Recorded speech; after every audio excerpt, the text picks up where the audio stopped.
To our Sunday live stream where we will be doing a little bit of catch up today. We'll be doing an hour Q&A to make up for yesterday when I was out of town for a wedding that some of you might have seen the pictures of. It went very well. It was a lot of fun. Congratulations again to Matthew and Jennifer. Many long years of happiness and joy for you guys, and I'm sure that that's the case seeing you guys yesterday. It was a great ceremony. Really enjoyed it. But we are back to our scheduled programming where we have our live streams on Fridays and Saturdays, 8 and 6 usually, and then we have Sundays at 4. But today we are going to be going for 2 hours, and for these 2 hours we will be doing an hour of Q&A, making up from yesterday when I was at the wedding, and then a live stream lecture about the war on terror recommended by my loyal attendee and friendly neighborhood historian, Hars Annette. And basically, being a friendly neighborhood historian is as easy as liking and subscribing. And we've got some people in the chat already. Hello, Ryan. Hello, Harry. Of course, you dig the jacket. I do too. And I am not a pimp. I am History Hefner, and this is the Friendly Neighborhood History channel. And I guess I am the pimp of history. And our wonderful, my wonderful moderator, Simon the Bunny, has already put the social media handles in the chat. So follow us there for more updates and information. I have been very quiet this weekend because I've been so busy traveling and going all over the place for the wedding. But I am back, and that's what matters. And so for the next 2 hours, expect some friendly neighborhood history coming your way with all of your questions answered and your topics brought up. So I will be, like I said, answering all your questions for the first hour. And then after that, we will transition to my live stream lecture about the war on terror. Tell us about the bells. Which bells? Yeah. In relation to the smoker jacket, what do you think the Playboy magazine as a company legacy will be? I think, unfortunately, Playboy, despite a lot of what Hefner was trying to do when he created Playboy in the 50s, was not just provide pornographic content and adult content and things like that, but he was also trying to provide useful and interesting information. So he had writers do articles and all sorts of really interesting things. So it wasn't just a smut magazine with unclothed women in it. It was people who it was good-looking women, of course, but it was also articles written by journalists and writers, advice on different habits that are more akin to men and their behaviors. And so it was more of an intellectual upscale smut magazine that he was going for. And of course, his company has continued that reputation, and I think that's kind of what the reputation will be. I am not part of the Playboy network, obviously, but obviously with the smoking jacket, I get a lot of comparisons to Hugh Hefner, so I usually refer to myself as History Hefner. So anyways, what do you think of the 4.1 trillion stock market crash? It's pretty common. That's how it usually goes. The market goes up, the market goes down. So, I mean, the tariffs are obviously taking their toll, and they're not exactly the best. We'll see what effect it continues to have on the international market and how fast American manufacturing can actually catch up with it. Do you think the American empire is in decline at the age of China and BRICS is upon us? Not quite. I think it can seem like that at times, but BRICS obviously referring to Brazil, Russia, India, China, and South Africa, the emerging developing nations in the world. I think Russia has really taken a huge hit with this war. India is on the rise, but its population is beginning to stymie. Same thing with China. So it's not a done deal. Increasing birth rates, increasing wealth, the growth of your GDP, and your ability to challenge the power of the United States economically, militarily, when it comes to your monetary sources, those are big indicators. So I think it goes back and forth. Same thing with the market. So the wedding was very nice. I very much enjoyed myself. Thank you, Freshly, for asking that. What bells are you referring to? Money Lover, hi, good to see you. Yeah, Roblox is the hardest game. Roblox is the hardest game in the galaxy when you are 8 years old. I completely believe that, Jeffrey. Why did they take all the bells? Let me see here. Otter, great to see you. Longtime friendly neighborhood historian Otter is here. There's a great joke in The Simpsons where Bart finds Homer's old magazines with all the pics cut out. The boys then just read all the articles. Yes, exactly. That's what how Playboy distinguished itself from other adult content that was currently available in written and pictorial form in the 1950s. Money Lover, if you remember Ava, who said California was on fire last year or a few months ago, I don't remember the day. I don't know if I remember. I think I know what you're talking about. That was on a live stream. That was when the California wildfires and Pacific Palisades and the Eaton Canyon fire were raging. There were like 7 or 8 fires going on at some point or another. Thank you, Praise, for your verse. Evluted, hi, good to see you. With the G7 making only 28% of the global output and BRICS making up 35% now. Yeah, they're definitely catching up, and they're producing, and that's why the Trump administration is pursuing tariffs. They know the economic risks of them. They're hoping to either get settlements from these other countries where they back down and give the United States what it wants, or which is why the tariffs have been a negotiation tactic against countries like Colombia, Mexico, Canada.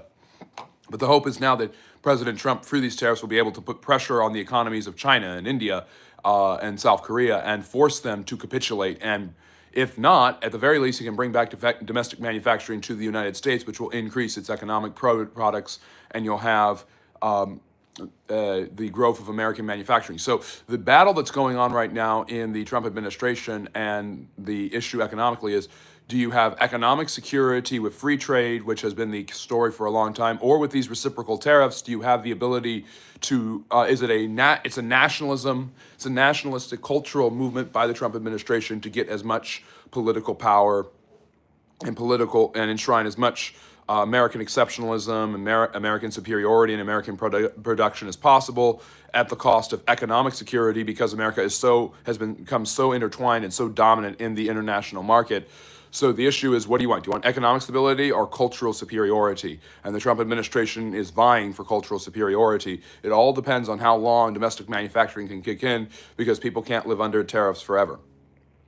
So what's going on, Gayahan? Great to see you. Who killed Jimmy Hoffa? I think the mob might have had something to do with it, Logan. I'm not 100% sure. City of London is finally going broke. Yeah, I've heard about that. Hello, Broski. Great to see you too, Broski. How did the wedding go? To be honest, the suit needed some tailoring. Yeah, it was all right. I enjoyed it. Yeah, whatever. Let me see here. Harry's saying, but America buys 30% of global produce despite being 4% of the population because Americans are rich compared to the rest of the world. That's definitely true. That's like complaining you run a trade deficit with a supermarket because you buy from them and they don't buy from you. Well, it's partially the case. The world has relied on the United States' goodwill, charity, and economic advantages to help them. And so having tariffs on American goods has never raised eyebrows with China or Korea or many of the EU countries. But now it's raising eyebrows because it's being used as the argument to justify Trump's tariffs and the reciprocal nature of them. They'll move manufacturing from China to Mexico. Mark my prediction. Interesting idea. I don't know if Mexico's economy, that would help Mexico's economy a great deal, actually. You're right. I'm in aerospace, and last year we were pushing BCC, but now we're returning our purchasing back to our U.S. suppliers to mitigate tariffs. I've heard about that. So there's going to be a lot of movement because these companies are going to need to make profits, and they're going to go back to the balancing books. And so if that means going back to the United States, paying their workers more and in safer conditions, the hope of the Trump administration is they can close all the sweatshops in China and put them back in the United States. Now, that's an overgeneralization and a stereotype, and the economic trade-off for that is going to be higher prices, trade wars, high tariffs on American goods. And so the problem is, when the tariffs are implanted by other countries, the American goods that were being sold to those countries all of a sudden have less value and less marketability, even though you've brought the manufacturing here. Another problem is that the global reserve currency is the US dollar. If the US dollar deteriorates in its circulation in international communities, then you're going to see, and they turn to other forms like the BRICS currency or the euro, the US dollar is going to lose its prestige and power, and that's going to hurt the economy even more because it's not being proliferated as much as it was before. Who killed JFK, SM is asking. I'm not sure. I mean, I grew up as a historian with a very traditional historical lens, believing that Kennedy's assassination was by Lee Harvey Oswald, but I don't believe anymore that Lee Harvey Oswald killed him. I went live early, Hars, because I had to leave for the wedding, for the destination wedding I had. So I had to leave Friday, so I went on live at 2 p.m. on Friday to get it out of the way. Salam. Hello, welcome, BM. Try. Boston Marathon bomber, worst Chechen terrorism in American history. As far as I know, it's the only Chechen terrorism in American history. What institutions are you asking about in democracy, Noah? Thoughts on the Minecraft movie? Did not see it yet. Not intending to see it. Not a huge Minecraft guy. Julian is saying California's fires showed leftist liberal Greens are incapable of making decisions with brains. There was definitely a lot of incompetence. I don't know if it's only if it really has anything to do with politics so much as it does with leadership or lack thereof. But they're not reciprocal tariffs. Reciprocal tariffs are where you match other tariffs. Australia doesn't have tariffs on the U.S., and yet they got tariffed. How is that reciprocal? I don't know if Australia has tariffs on the United States, but what's reciprocal is these countries are already tariffing us, so we're going to tariff them right back, and we're going to be a lot harsher. And what President Trump continues to say is that this has been the case for a long time, so I think he's trying to make up for lost time. If I can try to get in that man's brain for a second, which is hard. So, and by the way, I promise I will be answering your questions as much as I can, as best as I can. But I'm going. So if you have a question, don't worry, I will get to it. And if you like history and what I'm talking about and my geopolitical discussions, considering liking and subscribing and becoming a friendly neighborhood historian. Do you think it's fair that education funding is cut down? Harvard University? No, I don't think it's unfair. Harvard has a huge endowment. It's a private university. The tariffs are a failure. The manufacturing, especially small electronics, are never going back. Smoot-Hawley tariff played a part in the depression of the last 30s. This 30s might be worse for the U.S. No, I mean, when you consider, I really challenge and push back on the notion that America is headed into the Great Depression. There are so many things in place in the American economy that would prevent a Great Depression. Which is why FDR did a lot of the things that he did. The FDIC is a great example of this, which makes sure that banks don't close. We would have to be horrifying. The Smoot-Hawley tariff did make things worse, but without certain protections and things like that, and without the robustness of the American economy 95 years ago, the issue is the global economy, which is more at risk for dangerous hurt because of American tariffs, because the global economy relies on America. Like Harry was pointing out, 4% of the world's population having such a disproportionate amount and influence on the world economy. So, Niffin, the truth of the matter is, I don't see a Great Depression coming out of this. I don't know if the tariffs are going to work. I tend to doubt it. I've written about it, but yeah. Where's WTO and IMF that is not helping the global economy? Well, they don't just print money and have money available. They do sometimes. They get to, like the Federal Reserve, they get to choose when to get involved and when not to get involved. What did you do, Rashad? How are the tariffs a failure after he's been president for nearly 80 days? What a dumb comment. I'm not saying that they're a failure, and I don't think he was saying a failure. He's saying that tariffs don't work overall.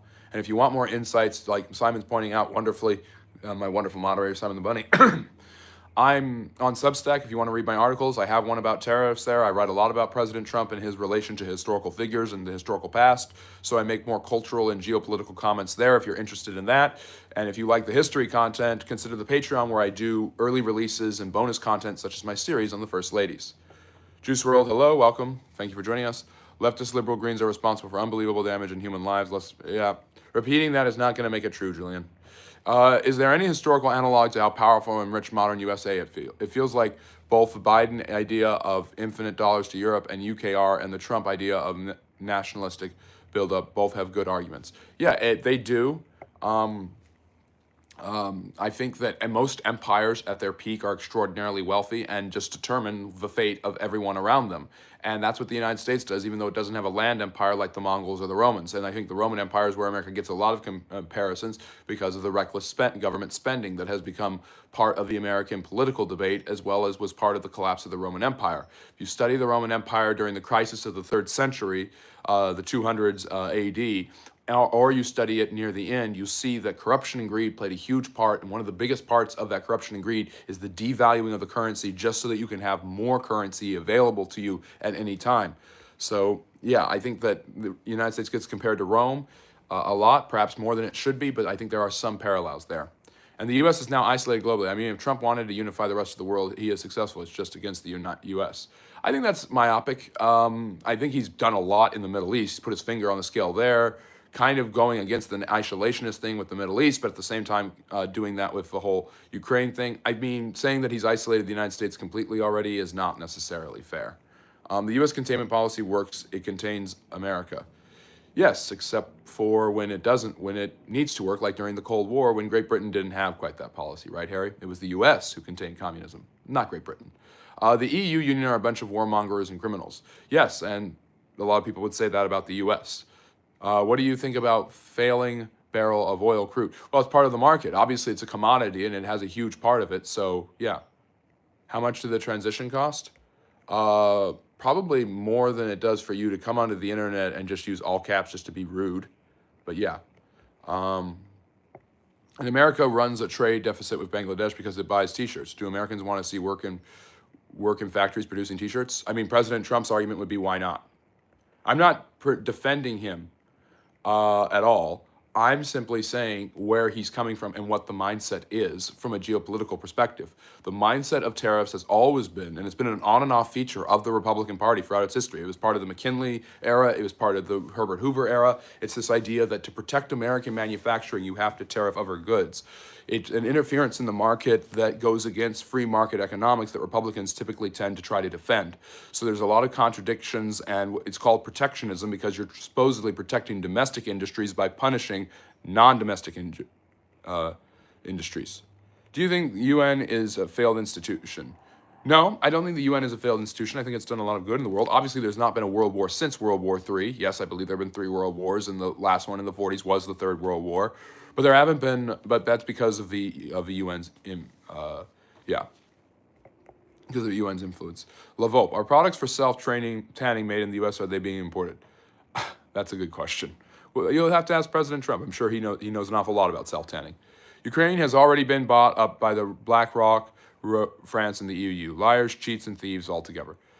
I've heard about stuff like that. The war, I mean, what was fascinating for me looking at it in the last election cycle was this constant argument of either you're for the Russians or you're for the Ukrainians, but it was the war will continue.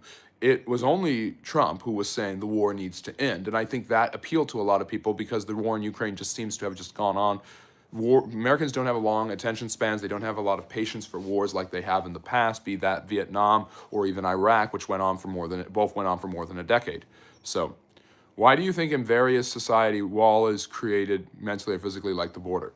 I think human beings feel the sense of a tribe. They feel that they have to stay in the tribe and that they need to be protected by the tribe, so they build walls around the smallest versions of their tribes, towns and cities, and around the bigger versions of their tribes, countries and nations and empires. And so borders, which are fluctuating at all times, are often very, very transitory, but at the same time, they do mark a period where this country and its culture generally is, and beyond that country and those borders and that culture is not there as much. And so it's a way to divide human beings, but it's not a way to nefariously divide human beings necessarily. Nathan, are you arguing that the world depends much more on the U.S. than the other way, and both ways wins? There is a way that both ways win according to free market economics. The idea, capitalism, classic capitalism, free trade is the idea that both sides win. Trump doesn't believe in that necessarily, despite his other approvals from free market economics. I think that the world has depended on the United States more than the other way around. And I think that's historically the case. Lavolpe, because if they are being imported, I push my government to ban sales to the U.S. to deprive Donald Trump of further supplies. Well, then that wouldn't work, so then you would see the end of all of those. But then again, tanning beds are domestic, so there you go. I don't worry about anything. You only live once. Enjoy. Thank you, wonderful. Actually, you live every day. You only die once. The world is salty about the U.S. right now, but it's more theatrical than anything. They depend on the USA not just for money, but also expertise, technology, and etc. So that is why the feeling is, with the U.S. backing off militarily and economically, how long will these nations hold out? How long will their tariffs, their reciprocal tariffs continue, and when will they capitulate? And that's what Trump's hoping, is that they capitulate before the economy takes a huge, massive hit and his approval ratings go down the gutter, which they already are. So the truth of the matter is, this is all a strategic. It's about who's going to flinch first, and Trump is really hoping that it's the Europeans, because he would like to ease off the tariffs, because then he gets to be the victor, and he gets some of the concessions that he wants, like he did for Mexico and Canada and Colombia. Colombia didn't want to do anything with his deportation program. Now Colombia is building facilities for deported immigrants from the United States because Trump tried to tariff the hell out of them. So there's something there. Bunny Man, Lavolpe, yeah, no, there's nothing dumb about him. Don't say that. SM, hopefully you got your question answered. It wasn't Churchill in Britain who wanted to buddy up with the Soviets Union till 1947. That's very true. I understand that, but it wasn't them who stopped the Soviets. Mount McKinley, America's tallest mountain. Yep, named after the president, who Donald Trump's favorite president is William McKinley, and I think McKinley is an extremely underrated president because McKinley created the American Empire. He got America the territories that it has today, like Guam and Puerto Rico. He got the Philippines free from the Spanish. He's a fascinating guy, an interesting president, and it would have been interesting to see how good he could have gotten had he lived. So, World War I in Friendly's eyes is the 7-year war. Newcomers, please subscribe. We appreciate your input. I 100% agree. So I believe in 3 world wars. I'm not crazy. I have a method to my madness. The UN is just inept and powerless, as there is 5 countries who can shut anything down, although this power is only exercised by 3 of them. Yes, and it was supposed to be the Soviets and the US playing off of each other, but then you have China, Great Britain, and France who are also in that mess.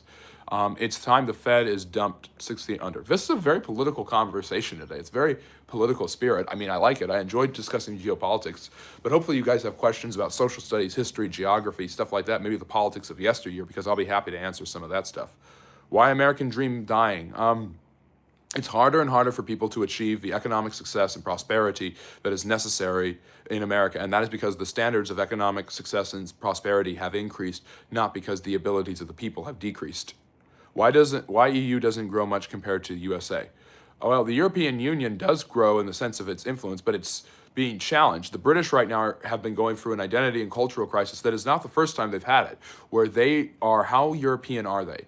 Britain, throughout its history, has obviously had huge ties to the continent, but it also has had the feeling that since it's an island, it's been preoccupied either with the conquest and subjugation of the rest of the island, the English conquering Scotland, Wales, and Ireland, or the colonization of the giant British Empire, Australia, South Africa, Egypt, India, even the United States at one point. Britain has felt that it can leave a continent to its own thing while it's used its massive and impressive navy. Being an island nation, they've had to use their navy to build their empire. And so the EU has lost a lot of influence because of Brexit. But that really hasn't panned out the way that the reform Nigel Farage people have wanted it to. Hugh Hef, well, it's history Hef, but thank you, Wayne. It's going well. Disimidic, hi, good to see you. Why EU support India? Because India is a trade partner, an economic partner, and one of the world's fastest growing economies. Why not support them? The tariffs of the 1920s failed miserably in a relatively isolation of America in the 1920s under Coolidge and Hoover. The 20s were roaring, but only for the rich. The post-World War II American leadership. That's partly true, Niffin, but not fully true. The entire American economy roared. The ability to get consumer goods like cars, fridges, washing machines out to people made the economy roar for everyone. So everyone was doing better. Everyone was well off. The tax code was so simplistic that the rich were paying more than they did in future decades when taxes were raised, interestingly enough. And the economy was great for the vast majority of people, and unemployment was extremely low, and wages were up, and prosperity and consumer hope was up. That is why so many people felt, that's actually why the Great Depression happened, because so many people felt so good about the economic environment they lived in, they were buying only portions of a stock. So let's say a stock costs $50 a share. They were paying $10 for it and hoping the stock would make them a lot of money, and then they could pay it back. There was loaning that was unnecessary. People were not paying the full amount to loan. It was called buying on margin. People were loaning against themselves, against their businesses, against their homes. And when the bill came due, they hadn't accumulated the money proper to get it. So when the bill came due, they lost their homes, they lost their businesses, people lost their jobs. When they ran out to their banks to be able to pay their dues, their banks started to run out of money because their money was invested in other things, and so people didn't have enough money, so banks closed. And this vicious cycle destroyed the entire economy. But throughout the 1920s, it had not been that way. The reason the Great Depression happens is because of people feeling so good about the consumers area, and that's not just the super rich. In fact, the super rich, like John D. Rockefeller, did everything they could to buy the market back up on Black Thursday and Black Tuesday when the American economy collapsed in late October of 1929. And it was Smoot-Hawley, you are right, Nathan, that really dug the American economy in, because the American economy was recovering before Hoover did that. Have you heard the Mexican Prime Minister's speech about USA tariff? It was a sad speech. I have not heard it. You talk like you're on the Pablo not always. Sometimes. I'm trying to catch up to all the chat. There's so many great questions, so I'm trying to go as fast as I can. I'm trying to give as much historical information as possible.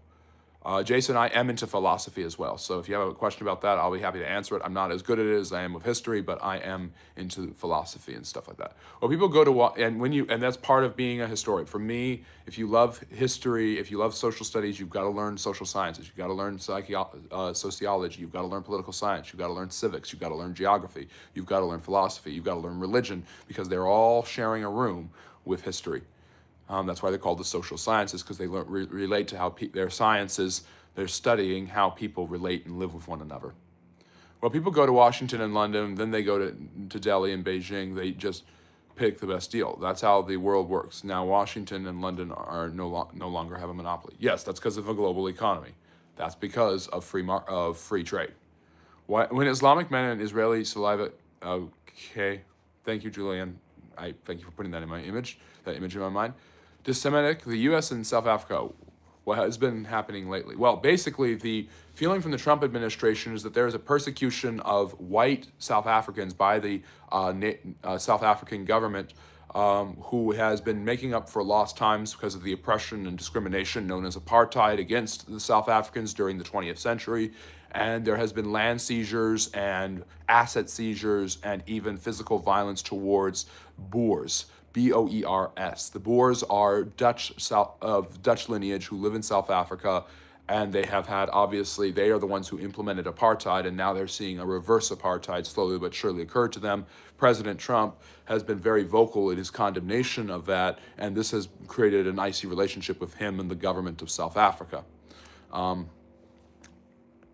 And Trump is also using the tariffs as a punishment again for what he perceives as crimes against humanity, be it the South Africans and that, be it Mexico, be it Canada, and what he considers to be fentanyl coming in from Canada, the border crisis at the southern border. He's punishing Mexico for that. So these tariffs are not just economic incentives to produce domestic manufacturing and get back at the world for tariffs on the U.S. products. It's a way to punish other countries around the world for what he believes are moral injustices, which is why he's threatening Putin. And if he would really just, in my opinion, just let Putin have it, Putin would stop the war. So, I have a feeling Trump is going to be remembered as one of the mega presidents up there with those on Mount Rushmore. People thought this would be Obama, but Trump has since shoved Obama into irrelevancy. I don't know. It's hard for me to agree with a lot of that because Trump is just so different than the men on Mount Rushmore. Maybe a little bit like Teddy Roosevelt, but just so undignified compared to them. The one that I've got is, I do agree with you that he has shoved Obama into irrelevancy, and the Obama administration has looked back on as milquetoast and mediocre. Great to see you. The guerrilla war by Taliban, was it successful because of the geographic conditions of Afghanistan or any other reason? I will get into that during the second half. I'm doing an hour of Q&A. Ask me anything about history and social studies. If you're enjoying it, be sure to like and subscribe. But I got long form content dropping Mondays and Fridays at 8 p.m. These live streams Fridays at 8, Saturdays at 6, and Sundays at 4. And of course, short form content every day. But I will answer right now that I think geography had a part to play in it, for sure. I think Afghanistan has been very hard to conquer and very hard to maintain a conquest in for a long, long time. Triglyceride. Did Nostradamus say earthquake in Burma, thousands of dead because of solar eclipse 329? No. I don't know if he had anything to do with that. I don't see any sort of prediction. Nostradamus' predictions were was a French scientist and supposedly prophet and seer. And I don't think they were relevant at all. Do you think right-wing politics can produce intellectual individual? Like, what does Trump produce for intellectual individual? Well, I don't think Trump's an intellectual, but I think there are plenty of intellectuals on both sides of the political aisle. You have Friedrich Hayek, the well-known free market advocate on the right, and you have Michel Foucault, well-known for his and Jacques Derrida and their commitment to leftist politics on the left. What are your opinions on Italian politicians like Matteo Salvini? Unfortunately, Carlo, I don't know a huge amount about them. Giorgia Molini has been very interesting for Italy because on one end, she has kind of trumpeted herself, no pun intended, as a Trump-like figure, a right-wing nationalist, but at the same time, she's governed very much from the center. And I don't know how things are over there in Italy. I'm assuming you might be from Italy, but she's seemingly been quite popular. I'm not going to reveal where I'm from. I think you can all figure out I'm Americans, but a magician never reveals a secret, neither does a historian. Truth, love, trust, nothing else will change in the world more for the better. A butcher must first manicure the greed and claw. Okay, I don't know if that's true, but all right. Harry, and now our Navy is old and small and powerless. Our frigates are 50 years old and crap, for God's sakes, it's depressing what has happened to once. Yes, the Royal Navy is the pride of the world, the greatest Navy in all of history. It's incredible that it has gone into a period of deterioration. Noah, why Obama is overrated? Obama is overrated. I don't think Obama is necessarily overrated. I think a lot of people like President Obama, and I think for good reason, because looking back on it, he was a dignified, likable, friendly guy. He had none of the brutish characteristics of Trump or the absent-mindedness of Joe Biden. And I think people miss that decorum and dignity that he had in the White House. He came after President George W. Bush, who was more on the hokier side, kind of a Texan stereotype for the media. Obama was seen as prim and proper, and in many ways is a very prim, proper, very intellectual, very intelligent individual. So, new Substack. In history, it is often ways, events, peoples, and topics are named that give them their real power. Yep, that was my most recent Substack. Thank you. Good day. You're from South Africa, Xander. Maybe you can shed some light on the situation there. Thank you for joining us, South Africa. I wasn't trying to put South Africa down. I think South Africa is a great country with amazing history. So, and yes, read extended essays on our Substack. You're in Cape Town. The big change will be that's cool. Maybe share some more about that. I don't know a huge amount about it, so I'd love to learn more. The big change will be first be a change that everyone will feel, but the start will be towards a better future. I don't know what you're referring to, but I hope you're right. First Boer War in the 1880s, the second one that Winston Churchill covered, the famous one in the 1890s. Basically, the Boers, the Dutch settlers in Africa who spoke the Afrikaans, Afrikans language, fought against the British who were trying to settle the colony and subdue the Zulus who were native peoples there. And yes, Melody, I'm very happy to be streaming, very happy to be here today. It's a land appropriation initiative by the ANC and EFF government factions. Okay, thank you for telling me that. Do you think Trump is a wannabe dictator considering he has gone after the press courts and destroyed checks and balances all over one? He hasn't destroyed checks and balances. And Trump is not a wannabe dictator. If he's a wannabe dictator, he stinks at it. Let's be fair here. I don't think he's a wannabe. I think he likes power, but I think that he was targeted by the Department of Justice of his predecessor. And I'm not saying that was wrong. I'm saying that why didn't anyone ask if Joe Biden was a wannabe dictator for doing that to Trump? If what's good for the goose has to be good for the gander in American politics and in any situation. So the truth of the matter is, I've read about a lot of dictators. I've studied a lot of dictators. Trump might have a dictatorial streak in him. He's a CEO. He wants to control things, but I don't think he has the political aspirations to create a fascist dictatorship. Didn't they have concentration camps in the Boers? Yes, the British invented the first concentration camps during the Boer Wars. And have you seen he wants to pass a constitutional amendment to allow him specifically to get a third term? No, that's not what happened. He's trying to see if there's a loophole in the 22nd Amendment so he can run for a third term.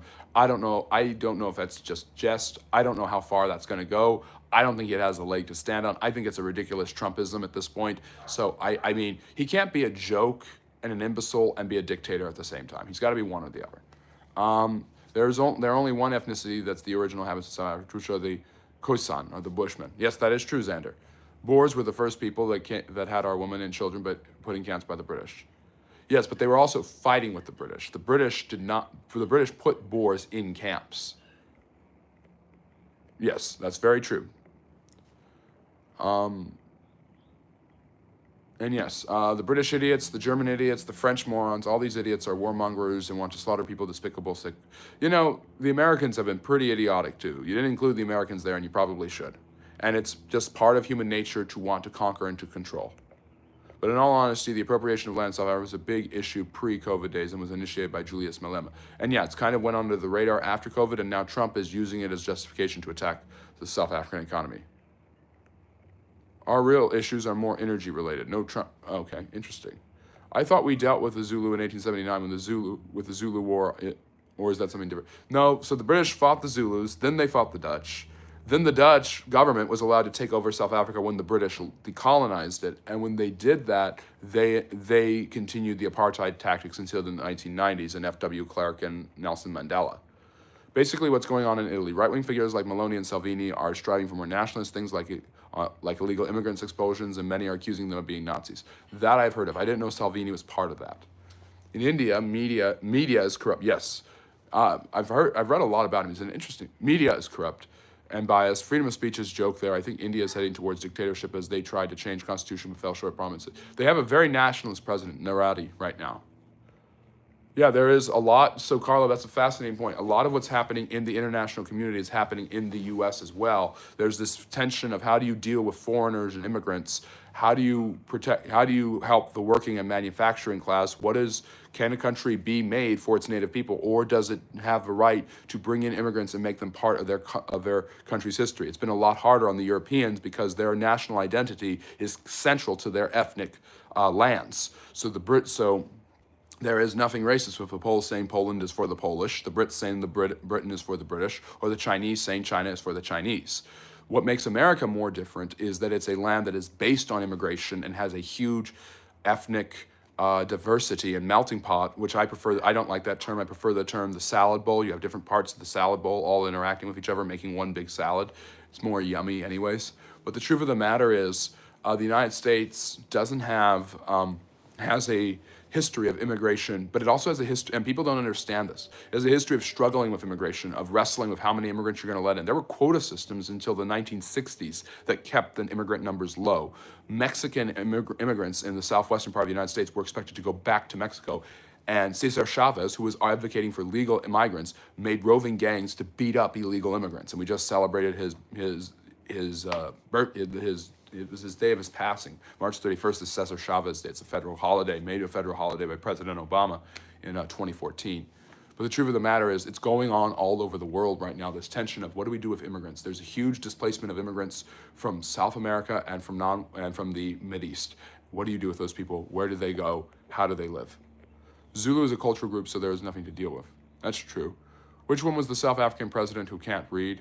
I'm not sure. Chala is asking, was partition of India right? I know many Indians who hate that their land was given away after their fight for freedom. Well, the partition of India, like the partition of Palestine, was done by the British, who controlled both lands. And what they wanted there to be a Muslim majority state and a Hindu majority state to keep the Muslims and Hindus fighting. So Pakistan and Bangladesh, and East Pakistan it was originally called, were the Muslim lands. India is supposed to be the Hindu land. Now, India is huge, so it has a lot of Muslims still, and Pakistan and Bangladesh have large Hindu populations as well, especially Pakistan.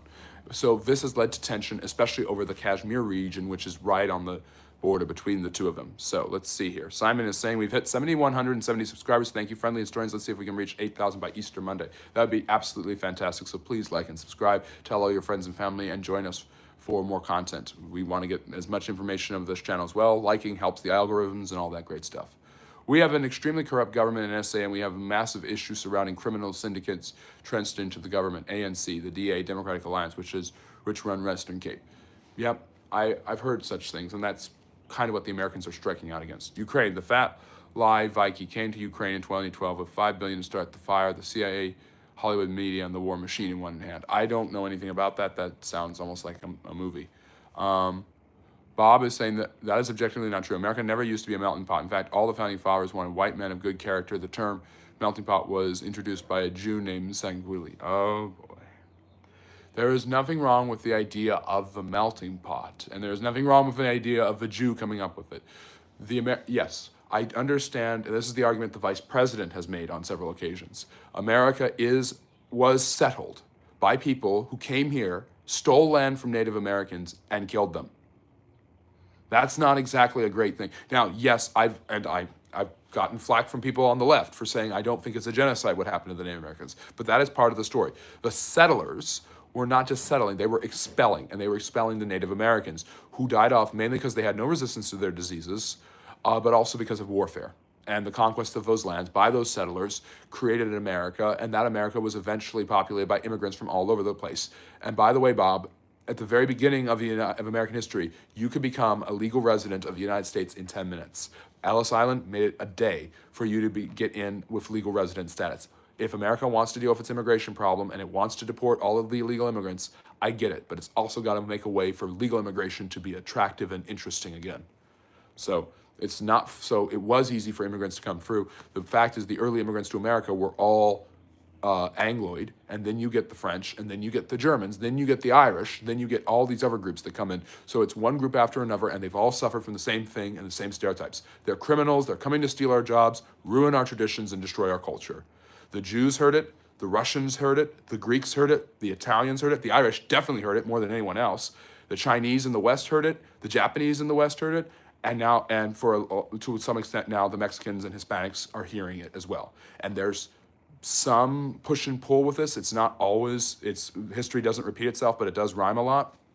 It's not exactly a one-for-one comparison, but the truth of the matter is saying America belongs to the Americans means that it belongs to a nation that has been built by settlers, yes, but also by a lot of immigrants. Anyways, Xander, Western Cape and Cape Town are experiencing an influx of people, 60,000 families per month approximately, from an exodus from the other areas in South Africa. Now, why is that, Xander? Why is Western Cape and Cape Town getting such large numbers of migrants from other parts of South Africa?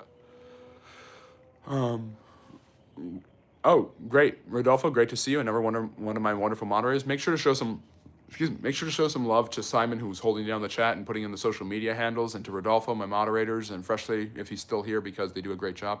And thank you for listening. In no way you are always so loyal and listening when you're driving or working or barbecuing. I really appreciate it. As Trump said, Zelensky is a great salesman.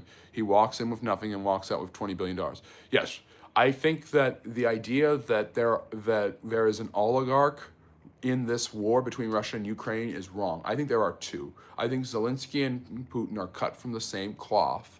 Putin is obviously much more egregious and has a much more egregious reputation, but Zelensky's doesn't have the cleanest nose either, and why he doesn't want to end the war is fascinating when 1 million of his own people have died. Yes.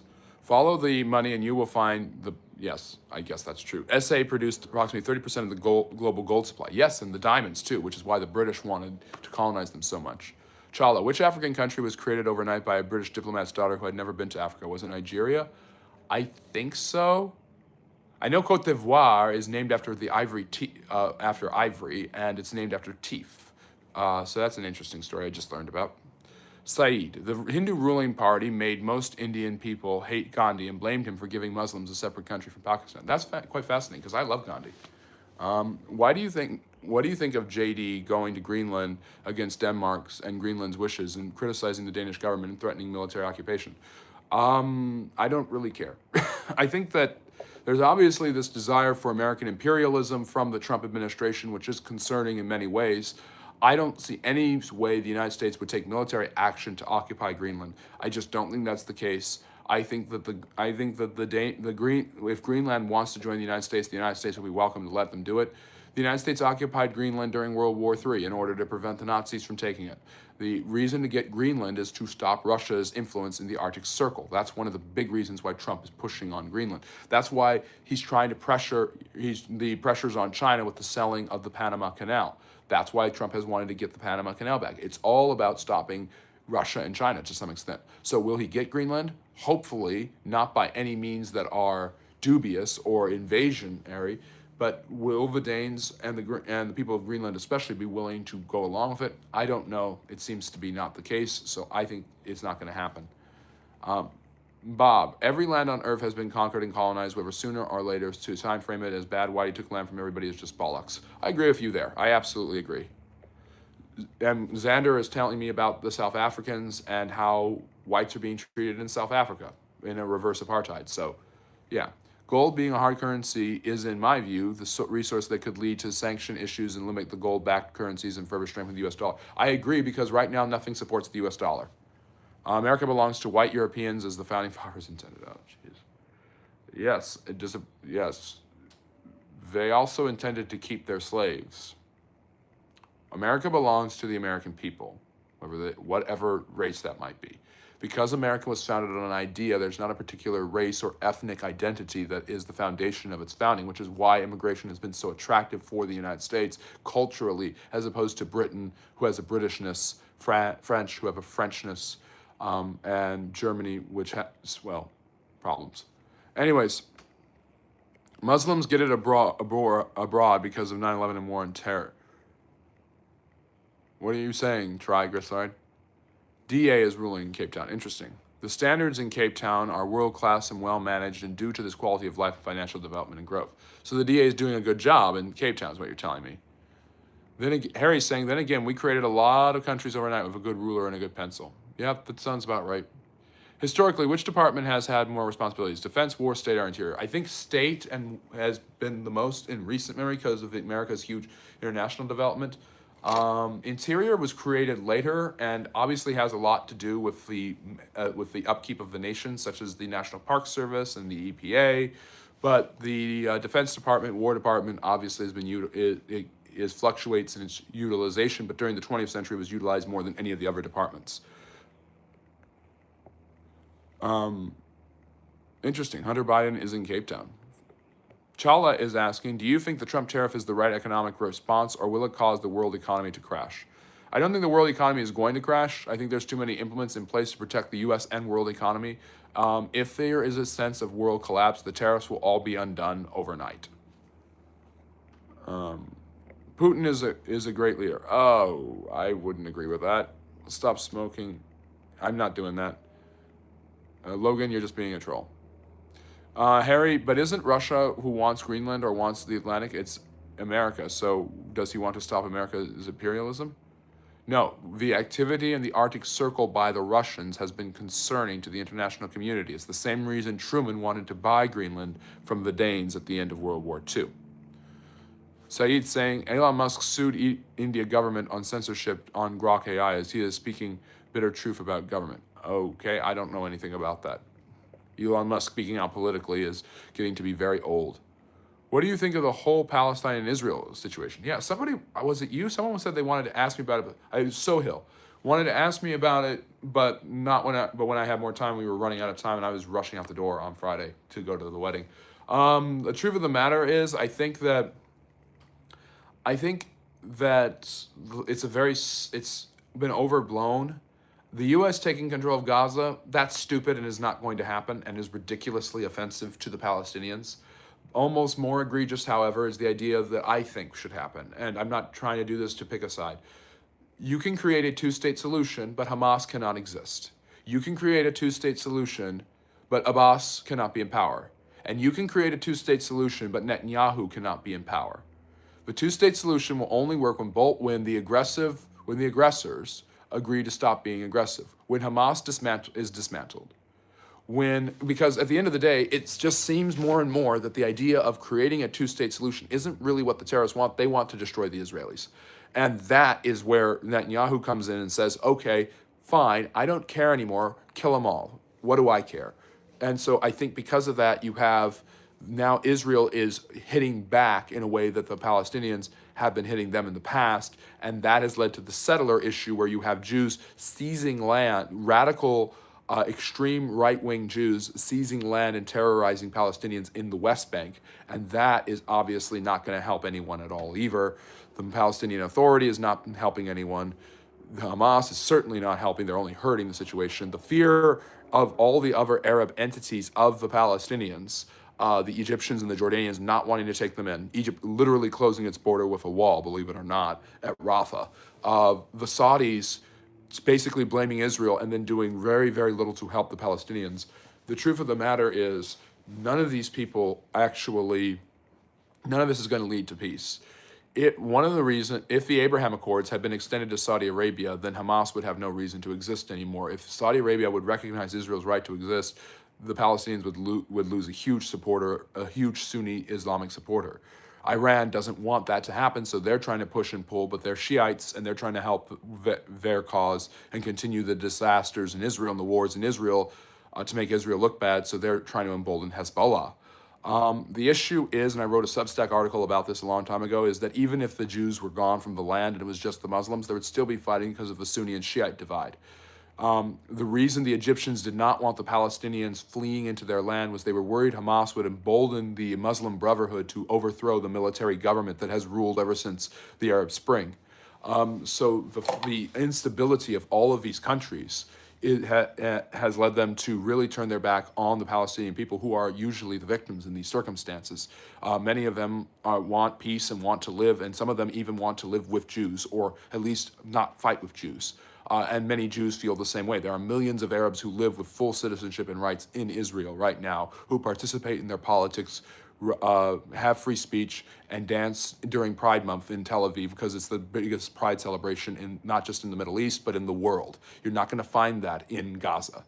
So, getting back to it, if we could all just agree to stop killing each other, that would be fantastic. Gaza needs to be rebuilt. This is just my own geopolitical opinion. Rebuilt by the Israelis. You break it, you buy it. Rebuild it, resettle the Palestinians, no Hamas. Then we can talk a two states recognized by the Middle Eastern world and by the Western world. One Palestinian, one Israeli. Is that so crazy? Maybe I'm ignorant, but that's just what I have seen. That was a very good question, inshallah, but that's my basic summary of where things are right now. Are you still an advocate of spousal abuse? Never have been, Steve Jones. I am an advocate of timing you out, though. And reporting you. Yeah, you're welcome for that. Okay, good. Not sure what you are thanking me, Angel, but thank you, Angel. As always, it's great that you're here. I tell you what, buddy, Trump is going to make America great again. Yes, I'm so used to hearing that. Yes, very nice. Anyways, the left are as far removed from reality as is possible to be. Educated people from universities have no common sense. I wouldn't say that. DA is doing a great job. Interesting. Thank you for sharing that, Xander. I know more about I learned so much from you on this channel, which is why you guys are the historians, because you love history. I'm just History Hefner, being bringing you the information that I have, and you're telling me things, and I learn things from you. Yep, Arthur, keep guessing, because I'm not going to tell if you're right or not. It stopped the Pac-10 from global takeover. China, Russia, Iran, Saudi Arabia. There's a lot of fear of that, but they don't have the robustness they think they do. Good afternoon, Samuel. Thank you for joining the Friendly Neighborhood History channel. Cheese, I don't know what you're saying, but don't say it again. Harry is saying, we are the center of time. That means the Germans don't sit down at 5 o'clock till we say so. That's funny. Xander, mayor here is younger and a real hard worker. Well, I'm glad that you're seeing development and economic revival in your area. It's always a beautiful thing to be part of that era. Simon, you do a great job holding the front down, keeping spammers and haters out. I absolutely 100% agree. Cody, hello. A navy is very important. That's why when Teddy Roosevelt said the famous line, speak softly and carry a big stick, the big stick is not an army as much as it is a navy, because he understood the world being mostly water, you're going to need a navy. And that's what the British knew. Even with a smaller population than, say, France or Germany, or a smaller landmass than Russia, they were able to be dominant and have the largest empire because of their navy, because their navy backed up their commercial maritime empire, and the British had both a land and maritime empire, which no one had had before, like the British did. So, Harry, I hope you enjoyed that. I mean, Putin ain't the one turning the kids. Oh, jeez. Neither is Trump, and technically neither was Biden. And kids aren't turned trans. I do it. Please subscribe for Hugh Hefner the Great. I love that. Let me see. I'm trying to catch up with the chat here. Who bred Obama to be a politician? Obama. Julian, don't call him that. Show some respect. Obama was a community organizer who ran in the Illinois State Senate, and through his articulate and debonair style, even with a lack of experience, was able to win the presidency in 2008, coming from nowhere, a dark horse, someone who's unknown but likable, and defeat Hillary Clinton and then John McCain. Do you think that Putin is right in his response? Some people argue he is being too active in protecting his country from NATO events. I will say this: I don't like Putin. I've made that very clear. I think the war should end. I think the same thing should happen in Israel and Palestine, by the way. The war should end. I think that's not crazy to say that. But I think that Putin that when NATO was founded as a bulwark against the Soviet advance into Western Europe. That's why the Marshall Plan and NATO were happening in the late 40s. The Truman administration was extremely worried about Stalin's aggressiveness in Eastern Europe. And it was very clear that he wasn't liberating Poland, East Germany, Hungary, and Czechoslovakia so much as he was putting them under new dictatorial management as satellite states of the Soviet Union and the Communist Empire in the East. That's why Winston Churchill said the Iron Curtain had descended. So when NATO was founded, the idea was it would be a bulwark. So NATO has always meant anti-Soviet and perhaps even anti-Russian sentiment. And so when Gorbachev was making agreements near the end of the Cold War with President George H.W. Bush, George Bush Sr., the agreement was that NATO would not advance into Eastern Europe. NATO would stay with the Western European nations because really NATO's purpose has been served. Germany was reunited, and so Germany could become part of NATO, but that was it. Then NATO got Czechoslovakia, Hungary, and Poland in 1999, 50 years after it started, and that was a violation of that agreement. And because when you have an organization, a supranational organization that has the power of the United States at its cornerstone, then you can see that if you have an anti-national sentiment and then you try to add countries that are right next to that nation, you're going to turn a lot of heads and worry a lot of people. So Finland and Ukraine, Sweden, these countries joining really are frightening to the Russians. The Russians have always felt in their history that they are on the verge of being invaded. And so because of that, they have decided to be the aggressor. Their response is, I'm not going to let them attack me, I'm going to attack first. That's why Russia has expanded to such great lengths and sizes. That's why Putin has invaded Ukraine. It's continuing a social, psychological condition known as, it's a form of nativism and isolationism that the Russians have been particularly good at in their history. So, what do you mean the Gaza Hotel Resort is a great idea? It's from the Messiah Donald Trump. Oh gosh, yeah, Trump Tower in there. I mean, I will say this: if the U.S. or Israel were to occupy Gaza, and by the way, Gaza was not occupied by the Palestinians until 2005. Before that, the Egyptians had it, and the Israelis took it in the Six-Day War in '67.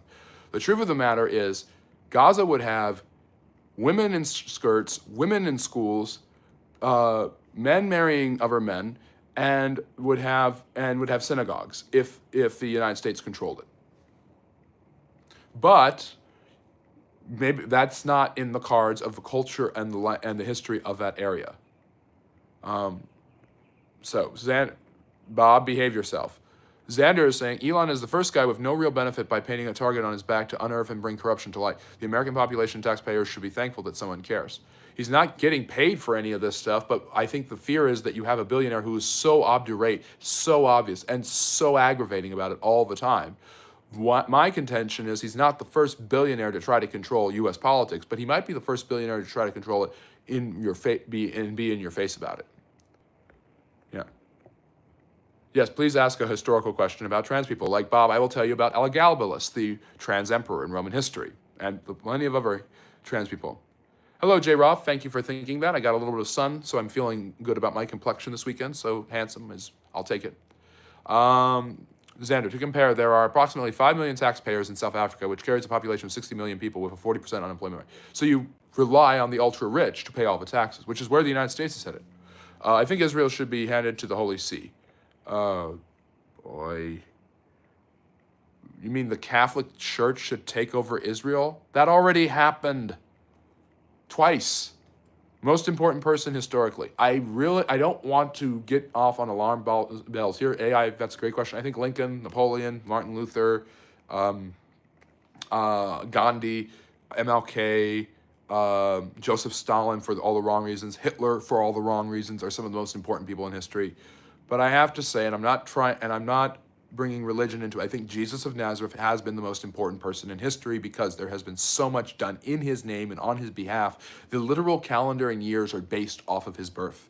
His life and his death and his supposed resurrection has influenced people all across the globe and has led to all the political and cultural, and many of the political and cultural significant differences between the West and the East, to the Judeo-Christian influence, which centers around Christ as its leader, has obviously influenced art, literature, politics, society, and is still doing that to some extent. The reason Bob is demanding the Holy See take over Israel in the comment right before yours is because of that. So I think maybe in an indirect way, maybe not the way he would have particularly intended it. Jesus of Nazareth is the most important person in history. Think about this. Who has had the most books written about him in history? Jesus. Now, obviously, a lot of those are Christians writing about how they believe he's the Messiah and he's God and he's all of this. Maybe it's Muslims writing about Isa, which is what they call him. They believing him to be a prophet, but not the Son of God. Jews saying that they don't believe him to be the Messiah. Perhaps it's religious, polemical, apologetic, or maybe it's people who believe that the rapture will happen in 5 minutes and all of that stuff. But there are plenty of people who but regardless of whether it's about if Jesus changed your life or Jesus delivered you from this or that, or if it's about Jesus as a historical figure, that has made him extraordinarily important. Napoleon is one of my favorite people, probably my favorite person in history. But the truth of the matter is, people do not say all the time, Napoleon changed my life or Napoleon delivered me from drugs. There's the religious, spiritual connotations of Jesus, along with the cultural and historical impact, cannot be understated. You should make a detailed video about Palestine-Israel situation. Yes, two-state solution is effective after all children are dying in Palestine. Israel still airstriked and violated ceasefire. Yep, that's partly true. I can't argue with you there. A two-state solution will never be effective. Come on, guys, don't let us fool ourselves. I don't believe that it will be effective right now because of the way the Palestinian mindset and the Middle Eastern mindset has been directed in many cases against the Jews. The fact that there is not more finger-pointing at Egypt and Jordan and the other Arab countries for how they have handled and treated the Palestinians is atrocious to me. But also the basically after decades of surreptitious stuff and not always being perfect by any stretch of the imagination, but a lot of lack of aggression from the Israelis. Now the attitude is full-on aggression under the Netanyahu regime. Just wanted to say, I really enjoy your interactions with your viewer. I learned so much facts in real time from you. Chala Chala, I appreciate you so much. Thank you for saying that. That is so kind of you. I know you've liked and subscribed, but if you guys agree with Chala Chala and you were learning from this or you find it interesting, maybe if you just like the sound of my voice or the look of my jacket, subscribe and become a friendly neighborhood historian. It's as easy as that, and make sure to like the live. We're going to transition in a couple of minutes, by the way, to the live stream lecture that I usually do on Sundays. We're doing this to make up from yesterday when I was at a wedding, getting this nice semi-orange tan. I was not tanning with Trump, by the way. Xander, ask me any questions you might have, and I will answer as best I can. Xander, I really appreciate that, and I'm going to, I think if you'd like to, and if anyone else would like to, I have an email, friendlyneighborhoodhistory@gmail.com. If you want to have more detailed interactions and back and forths and share more information or give more pushback or feedback or commentary, please email me, and that's more direct. I will make a WhatsApp at some point. I'm also going to go on Twitch very soon and TikTok. So this summer there's going to be a lot of openings up for the Friendly Neighborhood History channel because this is the year we get monetized. It's my Too Cool. It is Too Cool. This is my I Am History Hefner. It is a nice smoking jacket. It is a form of dressing gown that came from that was popularized in Britain in the 19th century. And it makes me History Hefner, and I've got my own Simon the Bunny as our Playmate of the Month once again. Well, 2 weeks ago, one Cape Town resident did total his McLaren P1, so there is money in Cape Town. Interesting. Linus, it's not huge. I've lost weight. I promise you I've lost weight. It's History Hefner. Harry, I like TR. Thought that the U.S. should be a world power, but thought Britain should rule the waves and America should be a supportive nation. Yeah, he felt America was superior to Britain, but he definitely had a respect for the British, which a lot of American presidents have had. I mean, Lincoln respected the British. And even John Adams really respected the British. Some of the founding fathers really loved the British. Franklin loved the English, especially the English women, by the way. Bob, one cannot talk about Hamas if we don't ask ourselves why Hamas was made in the first place. The handgun and air gun clearly committed massacres 75 years ago and then dissolved into the IDF. Yes, I know that there was Israeli, what you would call it, freedom fighter groups fighting the Palestinians for the land in the first place against great odds, and obviously dispossessed many, many people in horrible, horrible ways. And he thought Britain was a very good world power. And Harry, he wasn't totally wrong. He wasn't totally right, though. He was very, very racist if you read what he said about the Native Americans. Hi, Eve, if you're still here, this is the Friendly Neighborhood History channel. I'm talking about political history because people are asking about it, but I talk about geopolitical history, any type of history you're interested in, social studies, social sciences, and the like, geography and things like that. Someone was going to ask me about philosophy, but never got to it. Yeah. Ouch is right. Yeah, it's wherever we're having the conversation, that's where I'm going. So if it sounds like I'm ranting, I am, but it's because it's all their fault. Harry, the NATO will not expand thing was not a written agreement. It was more word of mouth from the U.S. Secretary of State. That was the agreement. That was how they got the Soviets to come off of their high horse. And NATO has there's no reason for NATO to be in Ukraine. I'm sorry. Why does Ukraine need to be part of NATO? I'm saying that that sets off alarm bells in the Russian mindset of invasion. And when you have an organization that was founded with the intention of stopping the Russians and the Soviets, and you have an ex-KGB president of your nation, and he sees the nation next to you about to join that organization, he's going to come guns blazing. The whole Sinai was once occupied by Israel. Yes, and that was after the 67 war as well. Were women feminine before feminism? Women are still very feminine to this day. Believe me, I spent my weekend with plenty of bridesmaids. Women are still very, very feminine. And what is femininity anyways? What do you think we could take and learn and put into effort in this time from the ancient Greeks? I mean, I think so I did a video just recently. I do a long form video out every Monday and Friday at 8 p.m. Eastern. Go check it out. I did it on Athens and Spartans. I think from the Athenians, we can learn how to create a culture that includes people in a voting process. We can continue to refine our democracy. We can learn from great builders and leaders like Pericles about how to handle war and how to reign during peacetime, how to create economic ties, the Delian League, the Athenian Empire as it's known. I think from the Spartans, that work ethic is just gonna be pretty impressive. So yeah, that is a very great question. We can still learn from the ancient Greeks. We can still learn these lessons from history, and we can still learn about why it was a bad idea for the Spartans to win the Peloponnesian War instead of the Athenians, and all of that. He will get to it in a few minutes, and don't scroll away. Yep, I'm reading in order. I'm going as fast as I can here. Oh, it's not the ultra rich? Never mind then. Yes, and we should do it again. Deus vult. Deus vult refers, by the way, it's vult. V is actually W in Latin, like almost in German it's the reverse. The W is a V. Wunderball, not Wonderball, Wunderball. But basically, Deus vult is what Pope Urban II said at 1095 in Clermont in France, where he started the First Crusade with the demands from the Byzantines to help them defeat the Seljuk Turks. He said Deus vult, meaning God wills it, God wants this to happen. And that was the reconquest of the Holy Land in the First Crusade, which was the only successful crusade and the only one that should have ever happened, in my humble opinion. I give hot take videos every day, and some of them are so hot that even YouTube itself has said, hey, that's too hot, don't do that. So anyways, Churchill, the old drunken villain, after the official end of the war, he bombed large German sites and charred millions of old people. Yep, he definitely did that. That wasn't, I don't believe that's after the end of the war. You're thinking of Dresden. That was before the war ended. Have you ever visited Auschwitz? No, but I need to go. Not I want to go, but I need to go.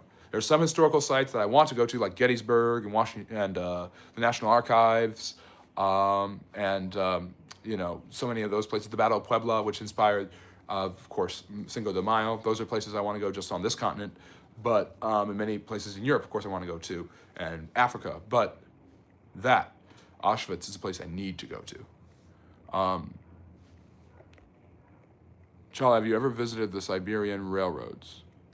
No. Okay, interesting. That $4,800 per month is, wow. Interesting currency system.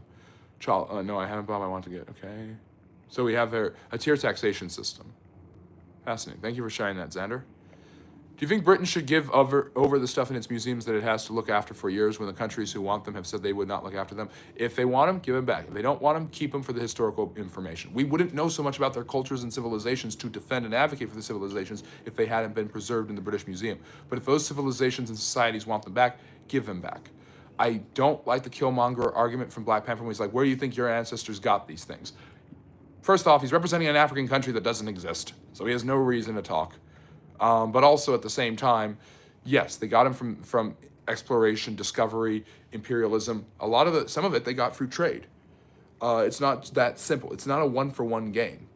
The tax, the emotional, historiographical tax of the Europeans and understanding their role in their interactions and cultural exchange with the Native Americans, Africans, and other peoples, the Asians, non-Westerners, is that the Europeans had a technological ability and desired textile and mercantile goods that made them that got them the ability to go and colonize other peoples at a rate that was far beyond that of before, like in Africa or South America. So because of that, we interpret that as that's bad. And I understand, and it is very bad. But that wasn't something that just happened and started because, hey, look, that guy looks different than me. I will enslave him now. No. What the Greeks and what I was just talking about, the Athenians and the Spartans were constantly warring with each other. And Eve, if there's one lesson from the Greeks that we should learn not to do, it's the division. So many cultural similarities. So the lack of unity led Greece to a lot of really, really bad moments, like the Peloponnesian War. Yeah. Yes, Bob does have a troll streak. What race was Muhammad? Clorox, he was an Arab. If you agree with Tom Holland's notion, however, he may not have existed at all. I certainly don't, but he was an Arab. The higher your income tax, the higher your tax bracket. With a VAT tax currently at 15%, with another 0.5% VAT increase that was passed in a week ago. Okay, so they do a VAT tax there. And did Shakespeare exist? Yes, Shakespeare existed, but not all of his plays were written by him. Now, Britain should keep it. They care about the preservation of the history of the item, not the item itself. Preserving the item is important. Teaching the item and the history of the people around that item is important as well. If those native countries want to do that, then they should be allowed to. That's their stuff. Eve, whoever said you're orange, you're definitely not. Just sun-kissed and healthy looking. Thank you. Yeah, I was very pale, so this weekend got me a lot of it. Thank you, Matthew. It's a very nice smoking jacket. I appreciate it a lot. The thing about, yeah, exactly. Hugh Hefner went to hell. Jesus saves. Well, I like how you're bringing up hell and then saying Jesus saves. But Matthew might have appreciated what I said a few minutes ago about Jesus being the most important person in human history. I am Muslim and we love Jesus. Yes, Isa, the prophet. In Islam, Jesus did not necessarily die on the cross like in Christianity, but he is, according to Islam, one of the most important prophets. He was the son of a virgin, and he is not, I was just reading and learning this, the same breath of God that's put into Adam, the first man in the Hebrew Bible, is the way that that Jesus comes through the seed of the woman. So there's a virgin birth. He is the Jewish Messiah. He is just not a divine being in Islam. And a lot of Christians would do better to know the similarities between them and the Muslims. It would help a lot with the healing between the West and the Mideast. Was Benjamin Franklin thirsty for French women when he was a French diplomat? He was always thirsty. He was thirsty for everything and everyone. His type of woman was female. And yes, we're going to get started with that lecture. We've gone over 70 minutes with so many great questions. Which family is the most important politically? In history, that's a hard one. The Caesars. Just their dominance in America, probably the Kennedys. The British life of exploitation and enslavement, royal thieves and murderers, colonial masters 74 exploited. Yep, they definitely exploited and enslaved them, but that's not the only thing. It's not only exploitation, it's not only salvation. That's why I disagree with Bob, and I disagree with you right there, Julian, although I agree with a lot of what you've said too. We all need to be more like the Swiss government. The Swiss are quite interesting. I love learning about the Swiss, and there are channels on YouTube where they show Switzerland, Lake Geneva, the mountains, the Alps. It's gorgeous. It's just so beautiful. It's one of the best countries in the world when it comes to its appearance. It's just so amazingly beautiful. I could do a longer video, chala, on the two-state solution. What I think I should do the history of the conflict. I'm not going to give a geopolitical opinion on a video like that. I'll give it here based off of my but I'm basing all of my opinions, for the most part, on my historical research and knowledge. So when I'm thinking about Israel, and I'm talking about Israel, I'm thinking about USS Liberty 67. I'm thinking about the Six-Day War. I'm thinking about how they got the land. I'm thinking about all of those things. I'm not just thinking about right now. And I'm thinking about how that has informed the development of right-wingers in Israel, led by Netanyahu and some of those guys. So the truth of the matter is, I could do a video on that, but I would try to base it only on the history, but it would be a very contentious video just because of how contentious this is. I mean, people are being canceled for being Jews who just said they feel victimized and oppressed because of the pro-palestine protesters. I wrote an article about this recently. Protesting music is common. Protesting the Israeli Philharmonic in San Francisco? Really? Why? The March of the Living with your Jewish friends? I could. Okay, Sandra, take care. Email me, Friendly Neighborhood History. Simon, can you put the email in the chat, please? Bob. Well, Bob, Catholicism and Judaism have a lot in common, so you wouldn't be too far off there. We got the Rosetta Stone off Napoleon as part of a peace treaty. That is true. I'm trying to catch up with the chat. I'm going to go quickly because I want to get to my lecture. And it's not going to be a super long lecture because I'm tired. I'm worn out from that wedding. And I didn't think I'd have the energy to even do this. And yet here we are, going through it and having a great time. I don't perceive it as bad. It's just like any time of history. That's fair. I am not Tom Harvey. But thank you. I think that's a compliment. Is it true that pink was once considered a masculine color because it comes from red and blue was seen as appropriate for little girls? Yes. Pink has become more and more feminine thanks to the cult of domesticity starting in the 19th century and the development of the middle class, which allowed women to stay at home, and pink was considered a more flashy color for women. Maybe Eisenhower, the first lady in the 50s, during this era of the American housewife, wore pink all the time. And so Jackie Onassis, Kennedy, same thing. But if those native nations wouldn't look after it like we will and like we have, then should we give it back? If it all depends what standard they're going by. Friendly history. Are you a history professor? You're so full of knowledge. I'm not a history professor yet, but I profess to know a lot about history. And I do have a master's. May I ask where you got all this information from, but more so, how do you remember all this from the top of your mind? I love facts and history, but somehow can't memorize them all. Well, if you want help with memorization, watch our videos. But I just love what I do. If you love what you do, you will work a day in your life. That's nonsense that you won't work a day in your life. That's a myth. But if you do love what you do, you will find joy in it, even in its hardest moments. And I've had a good memory ever since I was a child, and history's perfect for someone with a good memory. And it can be perfect with someone with not a great memory either. You don't have to have a great memory to be good at history. But I love it. So because I love it, because it fascinates me, because I see, it's like I'm forming a tapestry or a series of connections or railroads in my mind, and I see all the connectivity between those pieces.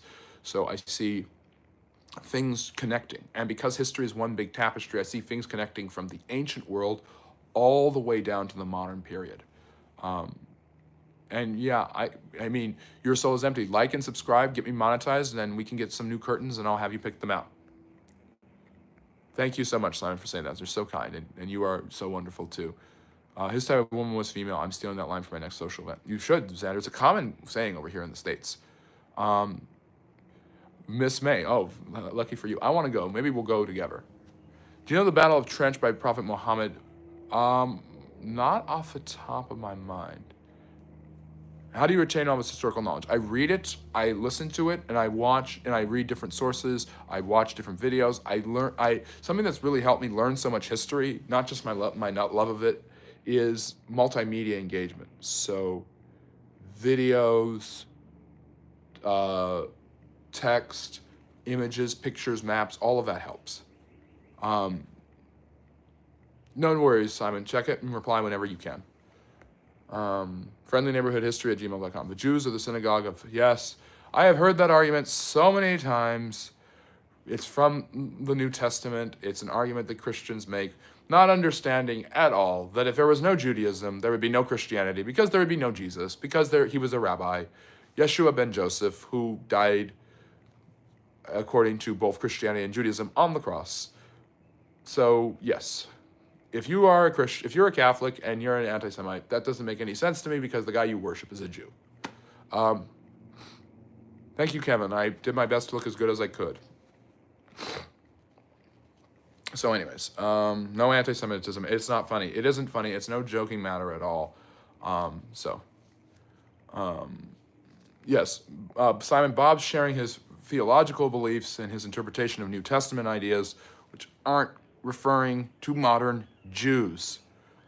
To be honest, Napoleon is my favorite, absolute favorite. How far behind am I on this chat? I'm so worried. Okay, Napoleon is your favorite historical non-religious leader. Yeah, he'd be my favorite too.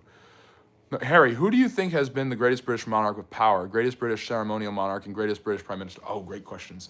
I hope you watched my video where I said, that came out last Monday, one good and one bad thing about each British monarch. I'm going to do tiers with a live stream. I'm going to get a new laptop. I'm going to do tiers, S tier, A tier, B tier with presidents, British monarchs. But the greatest English monarch, without a doubt, is Elizabeth I. The greatest British monarch, when all the countries got united, would probably be George III. When it comes to ceremonial power, I'm going to go with Victoria, because she was very much a figurehead, but very, very regal, very important. Britain wouldn't have become the empire it did without her cultural impact. And when it comes to the British Prime Minister, I have to go with Winnie. You should convert and go undercover to defeat the devil, but here, not a sheep. Very funny, Simon. I like your opinion there. What's your opinion on the Church of Satan? So the Church of Satan is often confused with devil worshiping, and it is not. Is more of a secular humanist philosophy that is more what's the word? Amoralistic than it is necessarily worshiping the devil as if he was God. Christ was a Jew, but the Pharisees who claim to be Jews are not, but of synagogue. Thank you. Never mind, Bob. Just never mind. Lord, you got the London look. Yep. As Taylor Swift said, I know it. You know I like a London boy. Tier videos are fun. You could have been kinder on Elizabeth II, Simon. Yeah, I mean, I don't like the Princess Di thing. I don't like the way they treated her. That family has never been good at handling offspring. I think Elizabeth II was a great woman in many ways. I think the way she let the British Empire go was beautiful. Yeah, all females in my top list except Churchill. I think the greatest. I think it makes sense that the greatest monarchs, some of the greatest monarchs in all of history, have been women. Let me see here. Just catching up with the chat. I'm sorry, guys. I will talk about the War on Terror in a minute. The term Jew has evolved over time. The Jews weren't one religion in Second Temple Judaic time, but were different sects. The Greek translation don't say rabbi, but teacher. Yes, because Jesus was a Greek man. The Greek translation says teacher because rabbi means teacher. It is a religious teacher of Jews. How do you not know this? So, Bob, I love you, but sometimes I feel you're just trolling. No, why the Muslim society is fixated on religion but not education? That hasn't always been the case. It all depends on the Muslim society. Islam has had some of the best educational records in history. You look at the golden age of Islam under the Abbasid Caliphate in the Middle East, which is when there was peace in the Middle East, when there was no Jewish state, the Christians were kicked out, and the Sunni were dominant. But the truth of the matter is, so by the way, we could never demand a melting pot for the Middle East like we have in the United States, nor could we, should we ever demand democracy, because the people of that area of the world don't operate under those circumstances. Yes, I mean Winston Churchill when I say Winnie. I don't mean Xi Jinping. So Muslim society has become more fixated on that because of the rise of Wahhabi Islamism in Sunni and Shiite circles that has come to dominate places like Syria, Saudi Arabia, and Iran. By the way, if you want to know how bad the American geopolitical solution has been to the Middle East, Syria under Assad, when Assad fell, the hope was that the Syrians would open up, but the tribalistic difficulties have led to the Alawite Muslims being killed by the Muslim Syrian rebels because the Alawites are the tribe of Assad. Say what you say about the anti-Zionists, but you must admit their fashion sense was on point. I don't think so. I think brown is an ugly color, at least on them. On me, it looks good. Chala, why are the Jehovah's Witnesses not Jews? They claim to be the true followers of Christ. The Jehovah's Witnesses are an organization founded in the late 19th century, which is an Adventist Christian subgroup, and many Christians don't consider them to be a Christian group because they deny the Christian Trinity. Founded by Charles Taze Russell, a Millerite who had been part of the Adventist movement. The idea is there are certain groups of Christians like them in the Seventh-day Adventists who believe that they are picking up where Israel left off, so they follow. They have a Sabbath and they worship on Saturdays, like the Jews do. What do you think about Attack on Titan? I haven't watched it, so I wouldn't know. Tommy Hilfiger, yeah, I'll go with Tommy Hilfiger anytime, Simon. What do you think of Queen Camilla? She is a disgrace. She has treated the Queen like crap, and she was treated. I mean, Harry, the truth of the matter is I don't like Charles. I really just don't like him, and I don't like Camilla. I think that really if there was any justice in the world, Queen Diana would have found a way to become queen after Elizabeth. Yeah, the Talmud wasn't written when he was alive, so... Chala, do you think the royal family got Diana as she was dating a Muslim? No, Chala, I don't think that. Fake news is my war on terror right now. Yep, that's true. Eve, has religion created more wars than peace? It's created a lot of wars, not necessarily more than peace, but secularism has done it too. War is part of the human experience, so because of that, war can be translated into religious jargon and confrontations, such as jihads, such as crusades, such as things like that. No matter whether it's in Israel, Europe, America, or wherever, no free country will accept an ideology of subjugation, humiliation, or a sick ideology, period. I absolutely agree, Julian, because there's something in us as humans that rejects that. We were talking about, someone was asking about religion. Quote by Saladin is that if you want to destroy a nation, make adultery and nudity common, and it's happening with many countries. Indecency. There's this very huge principle in Islam of decency and dressing nice and not showing off something that doesn't belong to other people, particularly for women in dressing modestly. This has obviously also led on the more downside to mandates about the way women dress. Let me see here. King Charles, Prince Andrew, and Prince Harry need to be kicked aside. We need to make Prince William king. Harry, I agree with you. Germany was a very advanced country. But Harry, I will say, we fought a war to get away from all of that nonsense. So, before we move on to the lecture on the war on terror, join us. What do you think about Hinduism? Junkie's asking. Okay, this is, Julian, you're allowed to love whatever you want, even more than history. But hopefully you love this dude and what he's talking about with history, and it gets you to like and subscribe. Junkie, Hinduism is the oldest religion in the world. It is one of the most diverse in the way it practices in the world, and it has been the unifying force as many religions can be. I mean, for the Jews, Judaism. For Europe, Christianity. For the Middle East, Islam. But for India, for the Indian subcontinent, Hinduism, which is probably the world's oldest religion, has been the unifying force that has helped them develop their society and culture. And is why there is an India and Pakistan, because Hinduism exists and it has conflicted with Islam. In fact, Hinduism did not have violent strains in it before its encounters with Islam. So hopefully you enjoy that. The monarchy is not nonsense. It's an age-old institution and is loved by many parts of the world. Yes, not this part. My point was that Jesus was not a Pharisee, nor a Sadducee, nor a Essene. All I said was that he was a Jew. Jew term means that one who believes in the faith of Abraham and Moses. Yes and no, Jesus definitely seemed in his earthly ministry to side with the at least some of the Pharisaical theological opinions of his day. Jelly Pie, why are you angry? SM, I've already answered this. I don't know exactly who killed him. I don't think it was what's his name? Oswald. Epstein, please change your name, by the way. Do you support Mr. Based? I don't know who that is, but I hope I've been based today. Why is the West female get the voting through struggle, but in other countries they get it easier? Which countries do they get it easier? According to Jesus, the Pharisees from which modern day Judaism derives from its day time. I'm not a dispensationalist. I'm talking about things historically and in their cultural context. Most Americans this is like when Republicans try to claim Jesus would be a right-winger and people say Jesus was a socialist. Jesus was a first century Jew. He wasn't a Palestinian, he was a rabbi. He practiced Judaism. He had a Jewish cultural identity. He celebrated Hanukkah as well as the festivals of the Old Testament. He wasn't the closeness between Christianity and Judaism was extreme, especially in its early days. Your kind of women, what do you think about Marilyn Monroe? I think she's beautiful, graceful, not a big fan of her acting, actually, but probably taken advantage of by the Kennedys. Most Americans like the monarchy and they like Queen Elizabeth, they just don't like George III. That's not true. Even though he wasn't even governing the country that ended up. George III was an interesting guy, and I think he gets a bad rap from the Americans. He was actually a good monarch and seems like a decent man.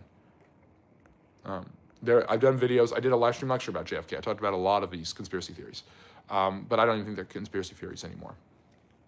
Free Palestine from who?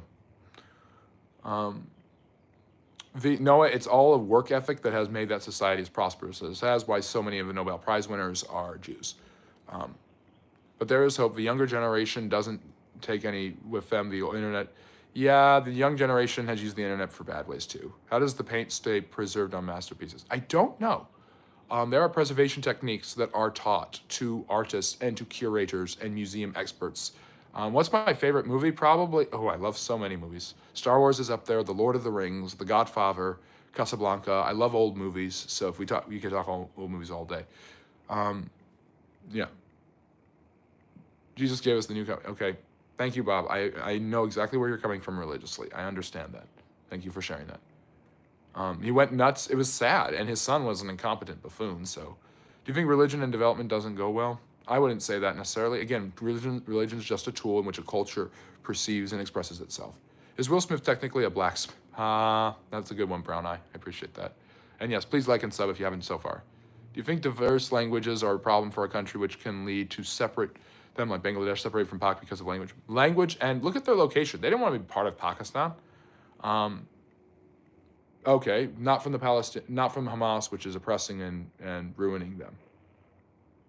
Have you seen Schindler's List? Yes, one of my favorite movies too, by the way. And that's exactly how JFK's thousands pieces were smashed in the CIA. Okay, don't know exactly. Okay, so yes, Bob, I get it. I don't agree, but I get it. And I understand where you're picking this from a lot of New Testament thinking and writing. Okay, Vernus. Okay, interesting. Thank you for sharing that, Eve. What do you think of various splendor that colonial power that even today haunts whole Africa and Asia? Andrew, I'm good. I'm tired, man. I'm going to take tonight off. But have fun. Entertain yourself. What do you think about various splendors that colonial power that even today haunts whole Africa and Asia? There's some of that, but that's not the only reason those countries have had issues. Favorite Val Kilmer movie? Rest in peace, Val Kilmer. It would be Tombstone, even though that's historically inaccurate. Is it okay if I ask questions related to religion? I will give as much of a historical and fair answer as much as I can. Okay, Andrew, I already said no, but nice try. That's a lot of emojis, by the way. You're coming on strong, brother. So I'll take cool coffee ice cream, especially right now because I'm schweitzing in here. Yeah, religion is mostly historical. Okay. All right, so I think we finally caught up. Let's move into the other. We've gone 90 minutes of Q&A. It's been a wonderful afternoon with all of you. I really appreciate it. We're getting closer to the early evening, 5:30 on the East Coast. That's Yiddish. How is it your German sounds so good? I'm good at impressions. How does the Jews' migration to Palestine happen? It started in the late 1800s. I can talk about it another time. I'm going to move into the war on terror. So we're talking a lot about. So I'm going to be going for another 30 minutes. And I'm going to give you my live stream lecture. And this is about, have a great day too, AA Shadow. Thank you for joining us. Yeah. So I'm not going to be interacting with the chat as much, so I'm going to be so Harsonet, a longtime friendly neighborhood historian who was here earlier, but I didn't see him ask any questions. He's usually very active here. And he would have been very interested in a lot of what we talked about today. Harsonet suggested that I do a video on the war on terror. And so I obviously grew up, I'm of that age where I grew up watching the war on terror happen. But basically, I'm going to set the background. I'm going to explain a little bit about the background. I'm going to try to do this in 30 minutes so that we get out of here after 2 hours. It's a 2-hour special. I'll make up from yesterday. Usually it's an hour on Friday, an hour on Saturday. Those are the Q&As. And then on Sunday, I do a live stream lecture where I talk about a historical event that's interesting to me. So this one is on the war on terror, the U.S.'s attempt to bring and export democracy and revamp the Middle Eastern political and cultural structure in the face of great opposition from radical Islamic terrorism. So I'm going to talk about its context. I'm going to talk about what happened during it. I'm going to talk about its legacy and impacts and how it's still happening in some ways. So the war on terror is born out of two huge events, in my opinion. The first major event both are in the 70s. 1979, the Iran, which had been an ally of the United States and had had a dictator known as the Shah, the king of the Iranians, was overthrown in the Iranian Revolution, and under the leadership of the radical Shiite Muslim Ayatollah Khomeini, Iran became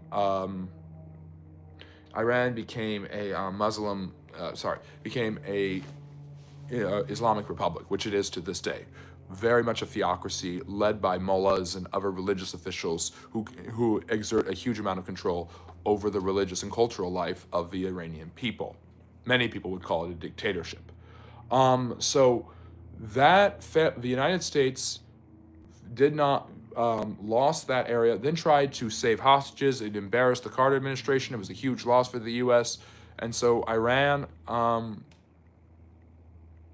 so Iran obviously becomes an Islamic Republic. Around the same time, Saddam Hussein, who had just become the dictator of Iraq, sees the weaknesses in the Iranians and believes he can invade that land and take a bunch of their resources. And this leads to the Iranian-Iraqi war in the night, which dominates that region for the next 8 years, from 1980 to 1988. It's a war that very few people know about. It's a very cruel war. Saddam showed just how nasty he could be, using chemical weapons on his enemies and on his own people alike, which obviously made Saddam one of the biggest and most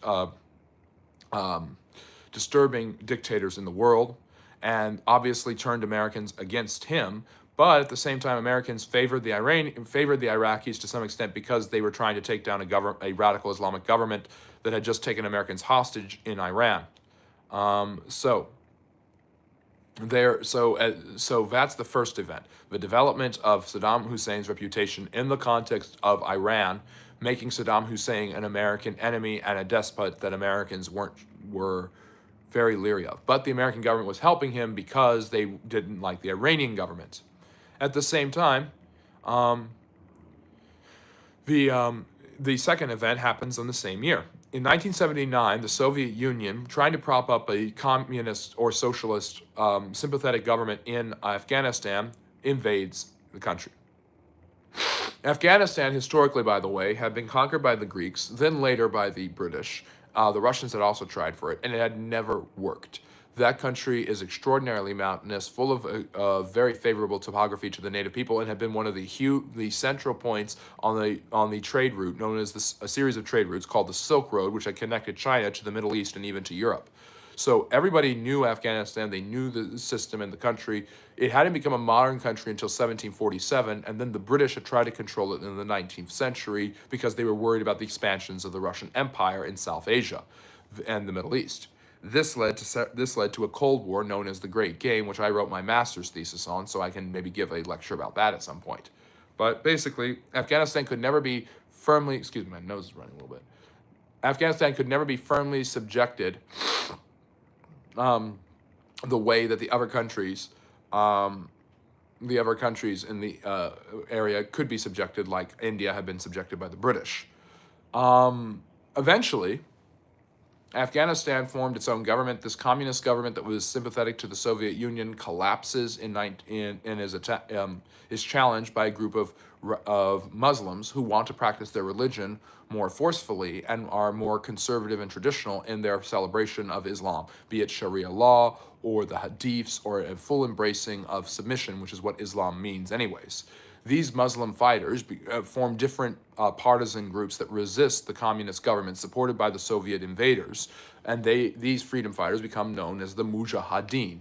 Now, similar to the U.S. war in Vietnam, which had just ended a few years ago, you had native peoples using the geography, topography, and climate of their country to defeat foreign invaders, despite having a much less robust military than the invaders themselves. The South Vietnamese fighters, the Viet Cong, along with the help of the North Vietnamese, had defeated the Americans in a walloping guerrilla warfare tactic that had embarrassed both the French and the U.S.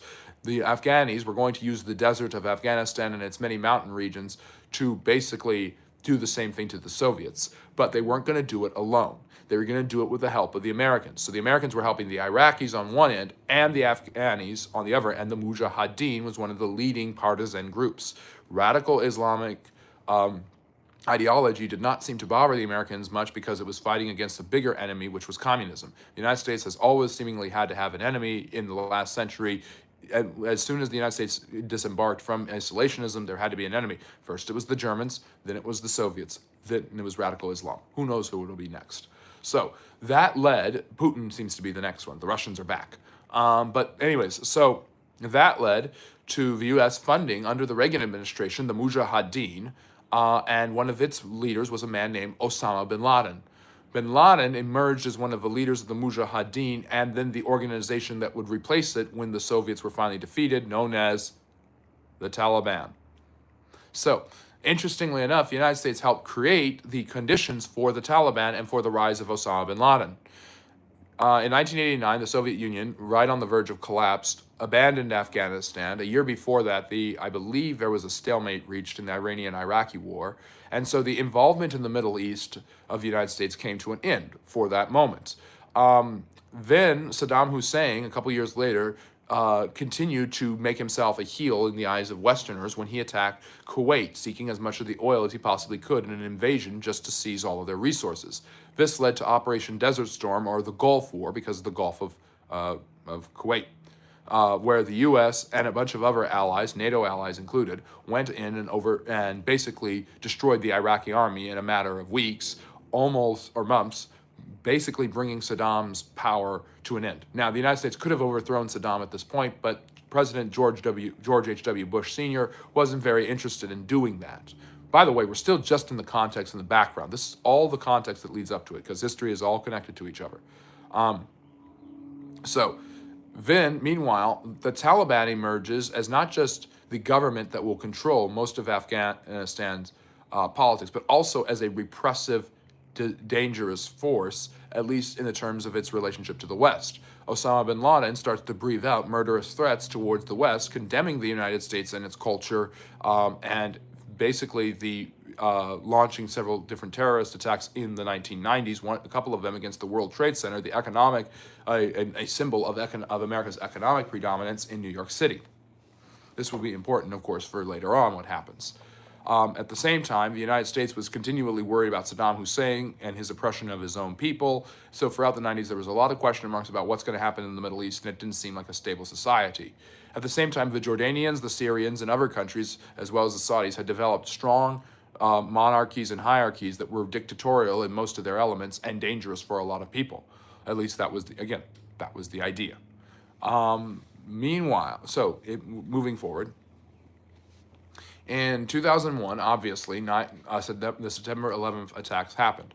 Now, this only concerns the Afghanistan portion of the war on terror. This is the actions of Osama bin Laden, who recruited different radicals from around the Middle East and basically sent them on 4 different flights. 2 of them hit the 2 towers in New York City, the World Trade Center, which collapsed, both of the towers. A 3rd one hit the Pentagon, the center of America's defense, and the 4th one was headed for either the Capitol building or the White House, but was Flight 93 was crashed into a field in Pennsylvania when it was re-hijacked by the passengers aboard, in one of the most famous and daring moves. Now, the United States wasn't sure this was going to happen, but there is information that's come out that has suggested that there was threats being breathed out. The United States did not take this seriously. Immediately, the new American president, who was the son of the guy I just mentioned, this guy, George W. Bush, decides to go in right away, guns blazing, against the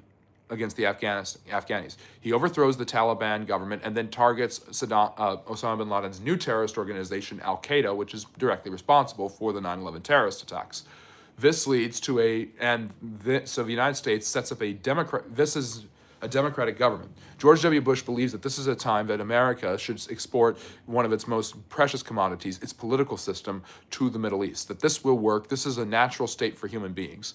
Basing it off of Hegelian and Lockean principles, Bush believes that Western Europeans and Middle Easterners think alike because the Western Europeans created these ideas. It worked so well in Western Europe with the French, the British, the Germans, and of course the Americans across the pond, but it would work very well for the more radical Muslims in the Middle East and in Afghanistan.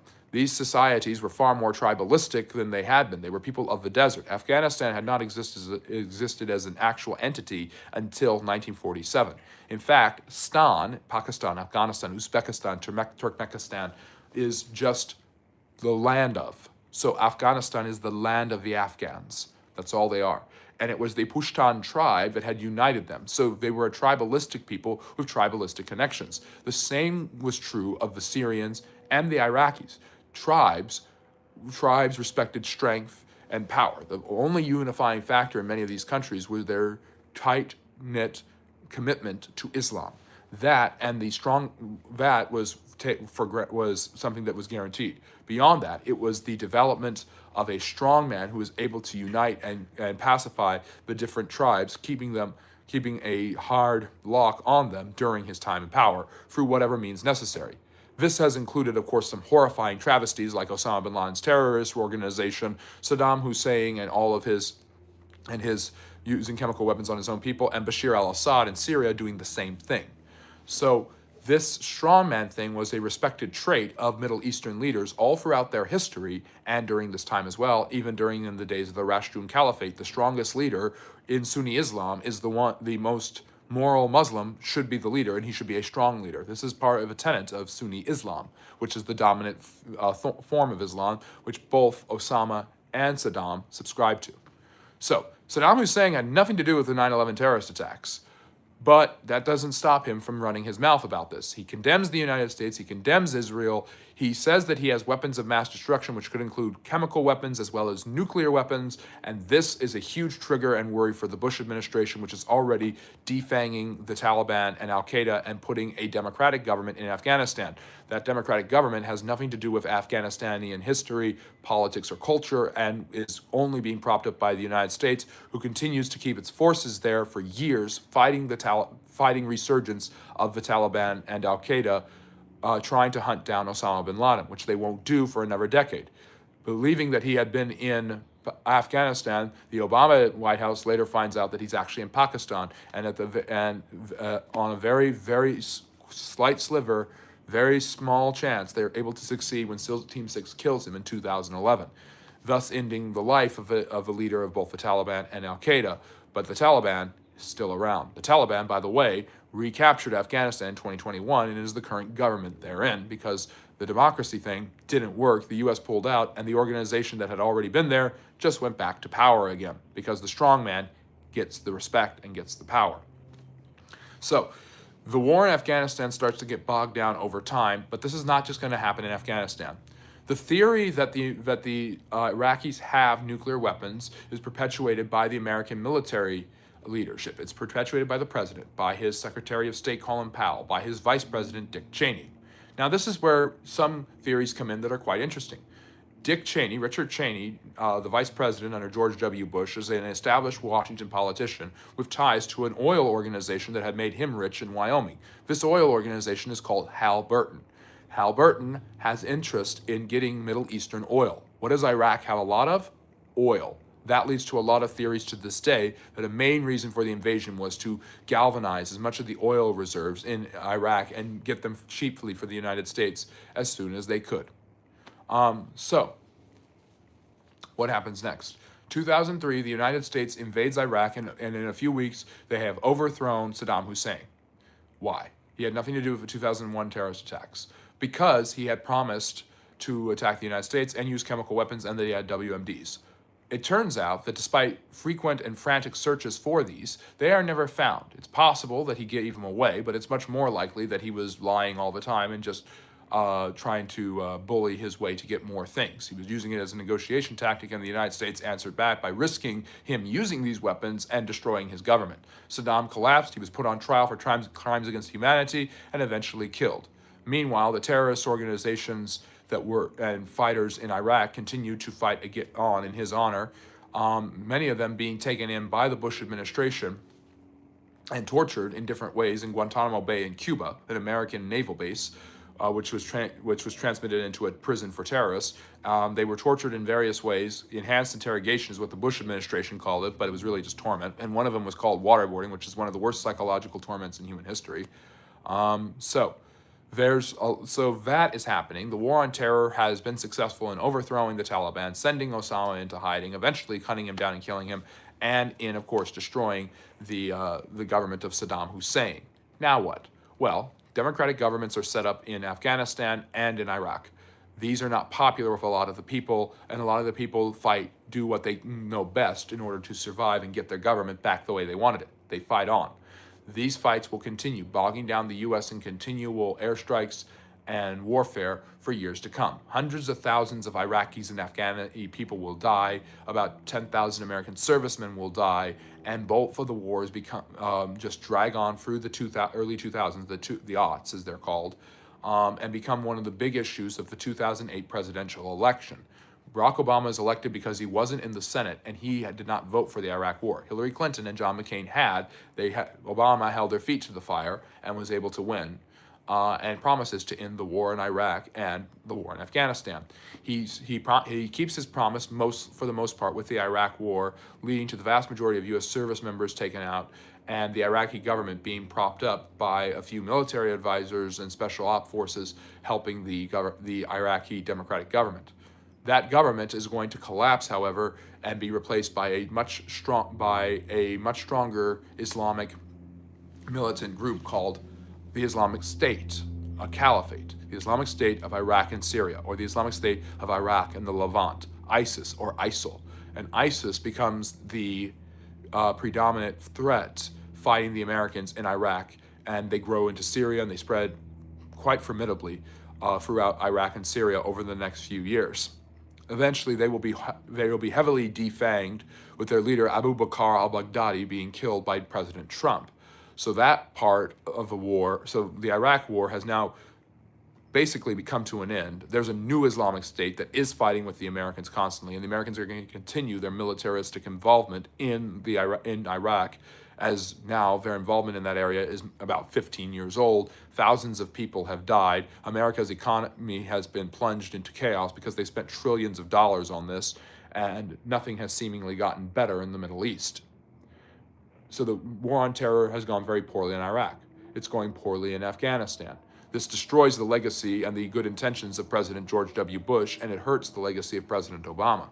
At the same time, President Obama, with the encouragement of his Secretary of State, Hillary Clinton, is encouraging democratic protests in Iran, Syria, all throughout Jordan, and Egypt, all throughout the Middle East. And this leads to, and Libya, which leads to the 2011 Arab Spring, which sees the overthrow of the Hosni Mubarak government in Egypt, the overthrow of the Muammar Gaddafi regime in Libya, and eventually, after years, finally just this last December, the fall of Bashar al-Assad as the dictator of the Syrians, who used chemical weapons on his own people, like his buddy Saddam, who was his neighbor.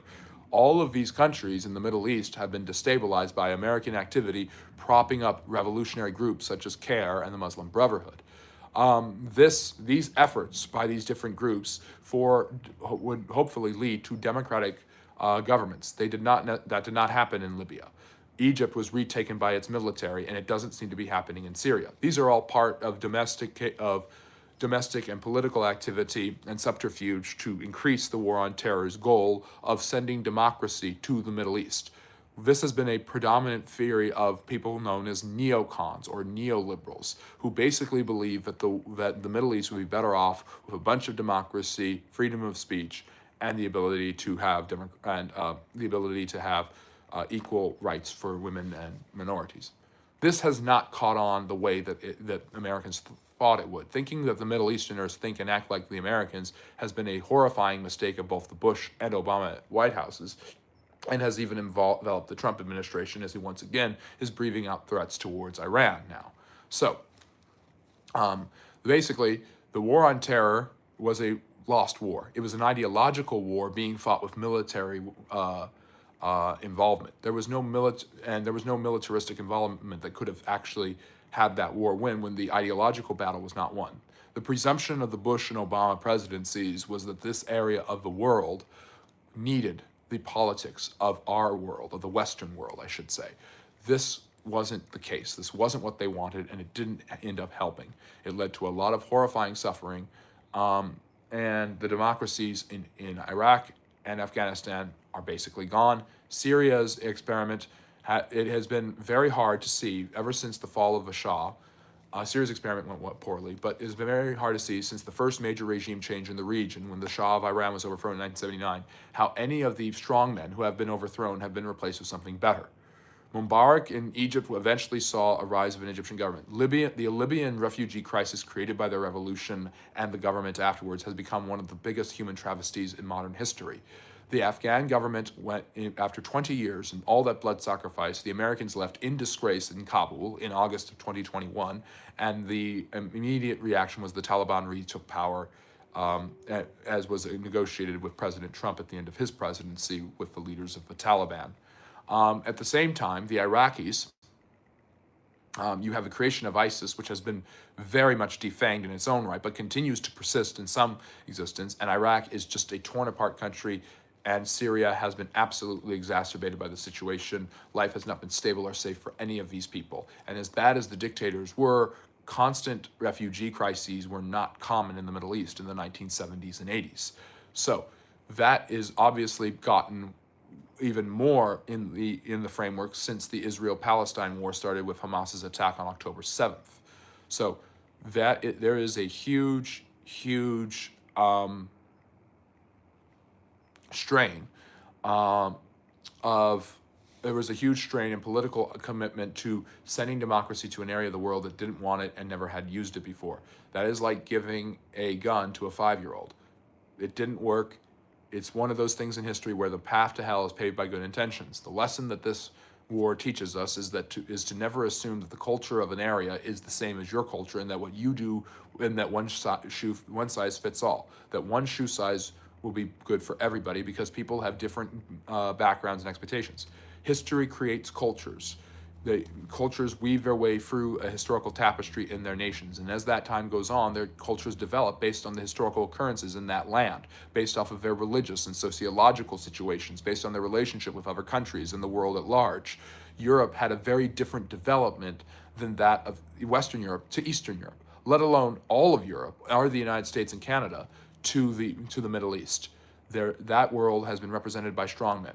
And regardless of what happened to the strongmen of yesteryear, like Bashir al-Assad, Saddam Hussein, Muammar Gaddafi in Libya, who fell in 2011, or the Taliban and Al-Qaeda led by Osama bin Laden, who is long gone, the truth of the matter is those lands are once again more or less being run by strongmen.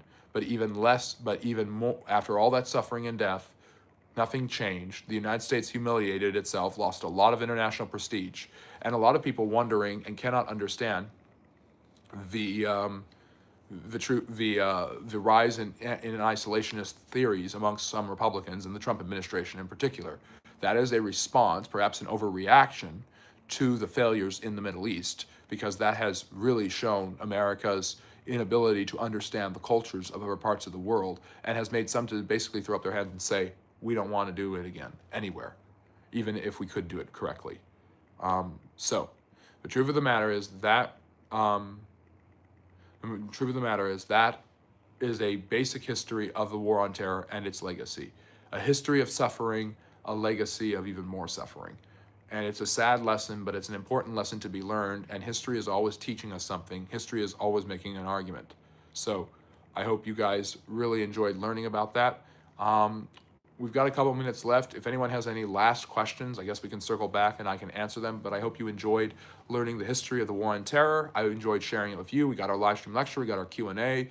Again, if you haven't liked it and subscribed, please do so right away. And yeah, I will be here for just a couple more minutes if anyone has any questions as I review the chat, because I've been focusing on my stuff. And yes, Simon the Bunny is a longtime moderator and an absolutely wonderful one. So I see Bob was talking in German. That's fantastic. It's not, well, Shankar-san, it's not that it was about defeating the terrorists. They could defeat that. They just couldn't keep terrorism down. They couldn't change the hearts, minds, and cultures of those people. You can't do that overnight. Yep, MV, you are absolutely right. Great leadership is what matters. Another thing is not realized is that language in the Middle East is eye for an eye. That is the context of conflicts. It's the lex talionis. Yep, that has been a very common theme in the ethics of the development of both Islam and Judaism. What's your question? I'm happy to hear it. Interesting.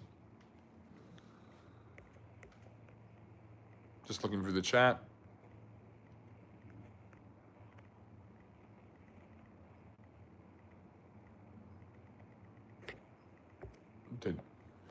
Why is everybody saying it was a war crime going into Iraq again after them not complying with inspections? Well, they didn't want to comply with inspections. They weren't trustworthy at all. I understand why the U.S. went into Iraq. The thing is, the motto became Bush lied, soldiers died. The war in Iraq and Afghanistan became extremely unpopular in the United States as more and more Iraqis and Americans died, and Afghanis.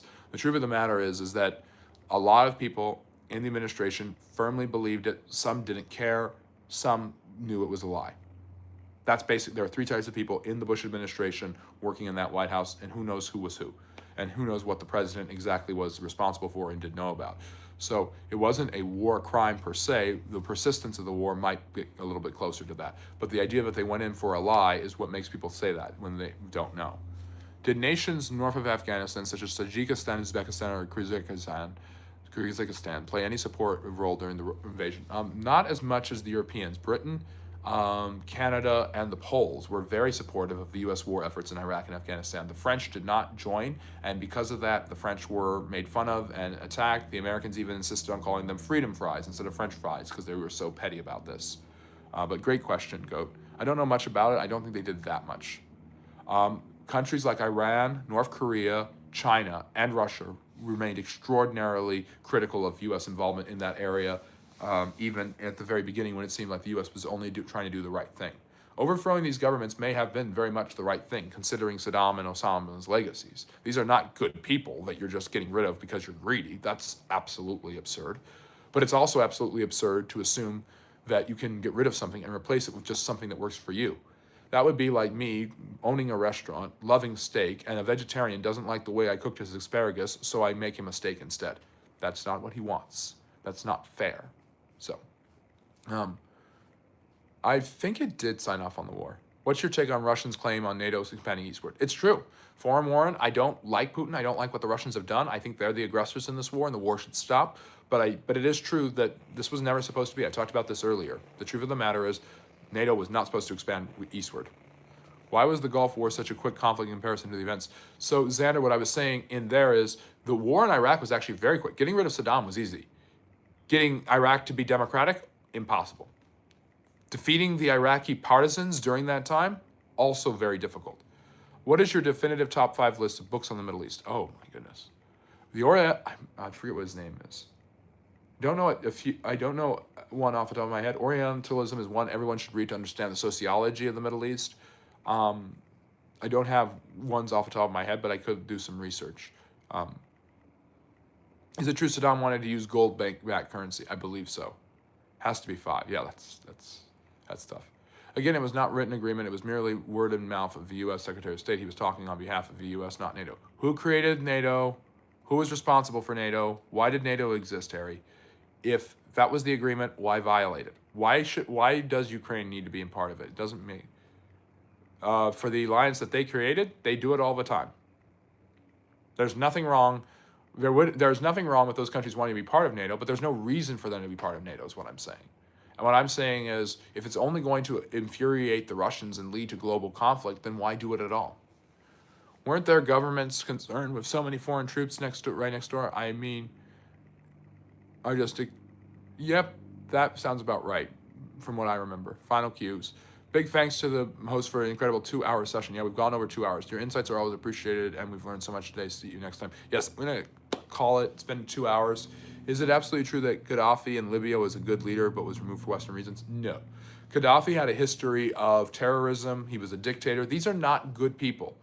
My point is that these people were used to that rulership, and it had kept them and they had kept a lid on it.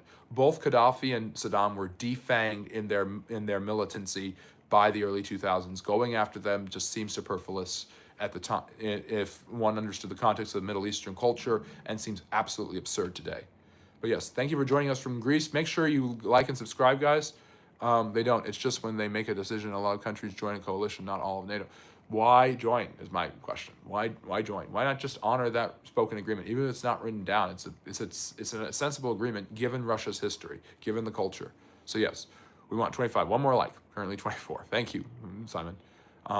No worries, Foreign. Join us anytime you would like. Fridays at 8, Saturdays at 6, Sundays at 4. Have you read The Clash of the Two Americas? No, but I want to. Proven by Britain refusing to join in an invasion of Syria, so no, the U.S. doesn't make arbitrary decisions for your alliance. Yet it created that alliance. It's not. We didn't. The U.S. did not. The U.S. did not invade Syria, by the way. But yeah, they did do a lot of drone strikes and military operations. So that was a mess. That was the Obama administration.